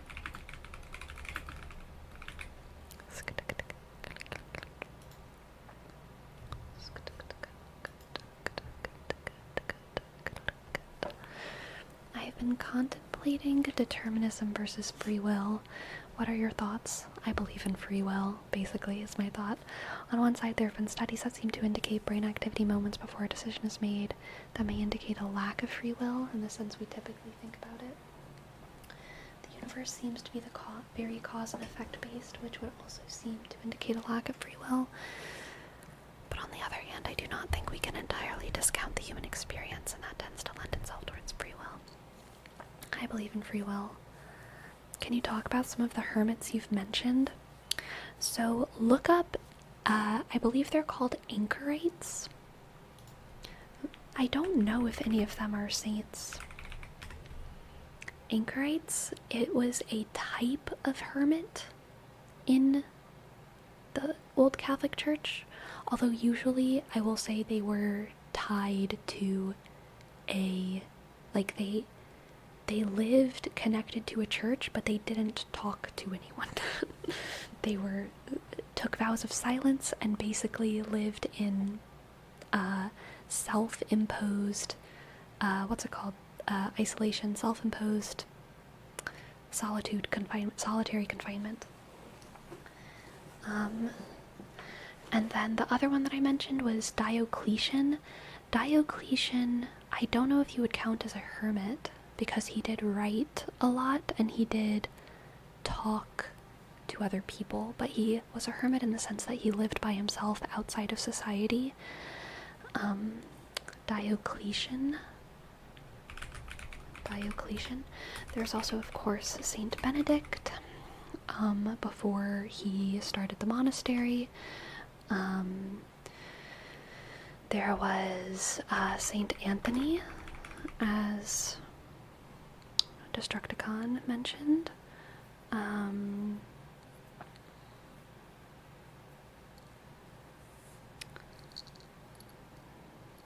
Those are the ones that come to mind for me. But there's been a lot of Catholic hermits. I know that because that's what I'm well read in. I'm sure there's probably even more famous, like, Hindu and Buddhist hermits. I feel like there would be, because there's more of a monk culture over there, I think. But yeah, there's a lot of Catholic hermits in, like, monasteries and stuff. Siddhartha, yeah. Julian of Norwich, yep, yeah. Thank you. Do they tend to regenerate after a period, or do they transfer any of their knowledge down? It depends on the hermit. I know, it's crazy, but, like, hermits are different from one another. And this is true. So when I think hermit, I think truly someone who's, like, by themselves. But there's also, like, monastics, monks and nuns who live in monastery, who are isolated from the rest of the world, but they have their, like, group of, like, anywhere from, 5 to 100 people, and that's, like, that's my whole world. I never leave. So even within monastic culture, this varies, and for hermits, I think it varies even more. But there's some nuns or monks who take a vow of silence, and that includes writing. So part of their vocation is to never be remembered, to never be seen, and to never be remembered. And thus we know nothing of them, right? This is part of why monasteries all have their own graveyard as well. Whenever you join a monastery, you lose your name, you take on another name, you enter the monastery, and you never leave, and you are buried within the monastery with your name on the headstone, and it's not the name you're born with, right? So, there are many monastics and hermits who have that mindset, where the goal is to be unremembered, to truly live in this world and not of it, in the most true sense, to live only in the world and not at all of it. And then there are other hermits who dedicate their life to praying and writing and teaching, without the distractions of modern life. So they still kind of want to contribute to the canon of humanity, but they want to do it without the distractions, the worldly distractions, without the news, without the society, without the rise and grind, the hubbub of everyday life. And so they do write, and they do pass on their knowledge. And any of the hermits that we remember would probably be in that second category, right? So yeah, it varies. Do they tend to reintegrate after a period? Most of the ones that... So the anchorites, no. The monks and the nuns in monasteries live in their community, but they never leave, right? So it's like they're hermits in community. They're hermits in a small community, a community of hermits. So they never reintegrate. But then the solo hermits, Saint Benedict reintegrated eventually, Saint John of the Cross reintegrated eventually, Saint Francis reintegrated eventually. I would say most of the Catholic saints who are hermits for a while eventually reintegrate. Usually the hermit part of their story is, like, towards the beginning, and they might spend, a couple years in the desert, being a hermit, and then once they come out, they like open a monastery, and they still kind of live as a hermit, but it's like they open the monastery for the community to live as more hermits. So they pass down their knowledge, they teach their brothers, and they live in a community of like 20 some odd people for the rest of their life. Or they go out and become preachers or something. So when you say do they reintegrate, I would say for most they probably don't like become like a normie again, but some of them become like, you know, a priest, a teacher, something like that. And then a lot of them go from like a true hermitage to like a hermit in community kind of situation. Within some orders, I know this is true for the Carmelite order. I cannot speak for other Catholic orders, but for Carmelite, and I'm actually not sure if it's whenever they become a friar. I think it might be for the process of becoming a friar, which is a priest of a specific order. So priest is like an umbrella term that includes diocesan priests and also priests that are in orders. And the term for a priest that's in an order is a friar. So I'm pretty sure it's during the process of being a monk to becoming a friar, but it might just be in the process of becoming a monk, and this isn't true for nuns, Carmelite nuns, but I think you have to spend a couple months as an actual hermit in the Carmelite monk thing. I don't know too much about it. I just know, I'm pretty sure that that's a thing. And there are some orders in the Middle East that do it, you know, in a cave, because they got caves, and they have like the old hermit caves from like thousands of years ago. So they just actually do their hermitages there. They're like, you know, it's your time. Go become a hermit for, I don't know if it's like months or something, weeks or months, I'm not sure how long it is, but you have to go actually be a hermit in the woods or in the cave or in the wherever for like a while. So that's pretty cool. So that happens for the monks or the friars, I'm not sure. For Carmelite nuns, every monastery might have like a slightly different practice. But the monasteries that I have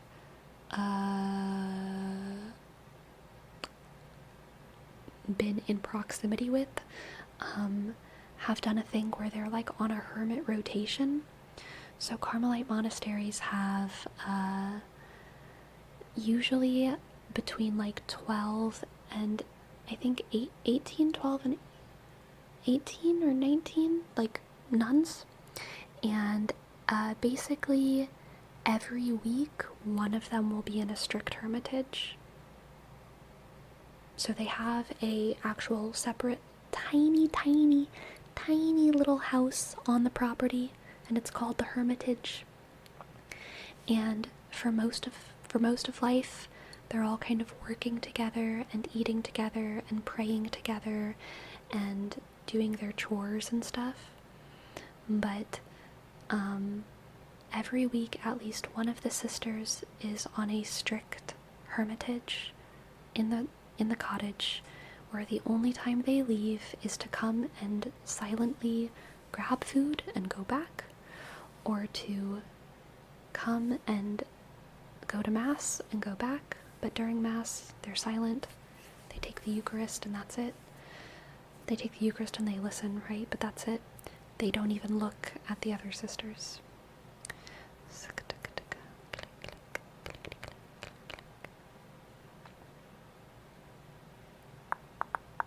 What's the purpose of that vow of silence? It's multi-purpose. It's a multi-purpose vow of silence.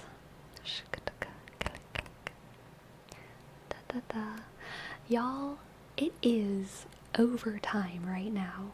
I need to get out of here.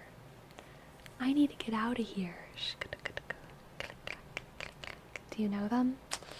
Like I said, I have friends all over the spectrum.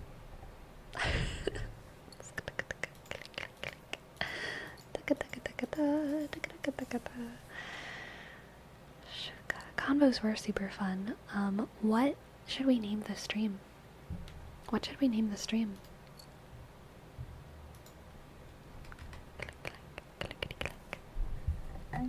What should we name the stream? I don't remember what we've talked about. Self-reflection, Greek holy books. We did talk about Greek holy books. I don't even remember talking about self-reflection.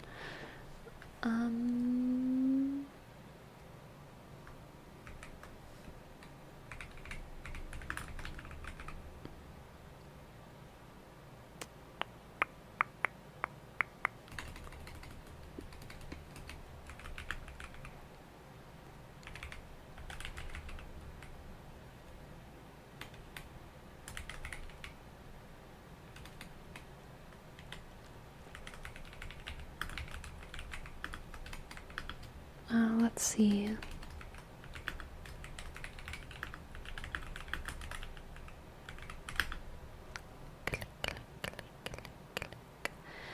Da-dun, da-dun, da-da, da-da, da-dun. Dun, dun, dun, dun, dun. We did talk about looking at the mirror a lot as well. Okay, yeah, I remember. That's what we meant by self-reflection.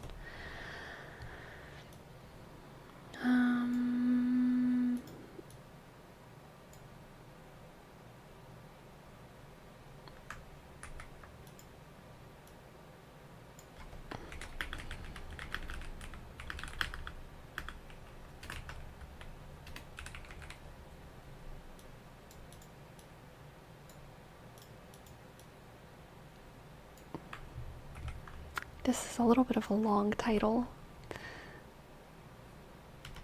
but I don't know. I kind of think it's funny as such a long title.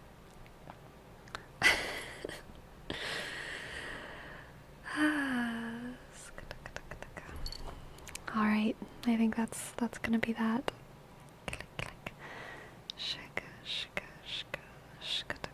The Greeks had no canon. They didn't live in a society, but the Hermits did. Honestly, that's actually based on Destructicon. It's like too based for a title, okay?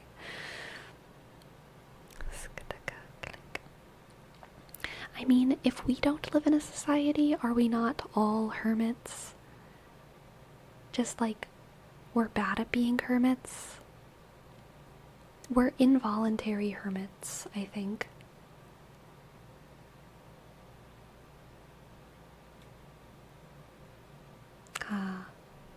I love language. I must be human. I'm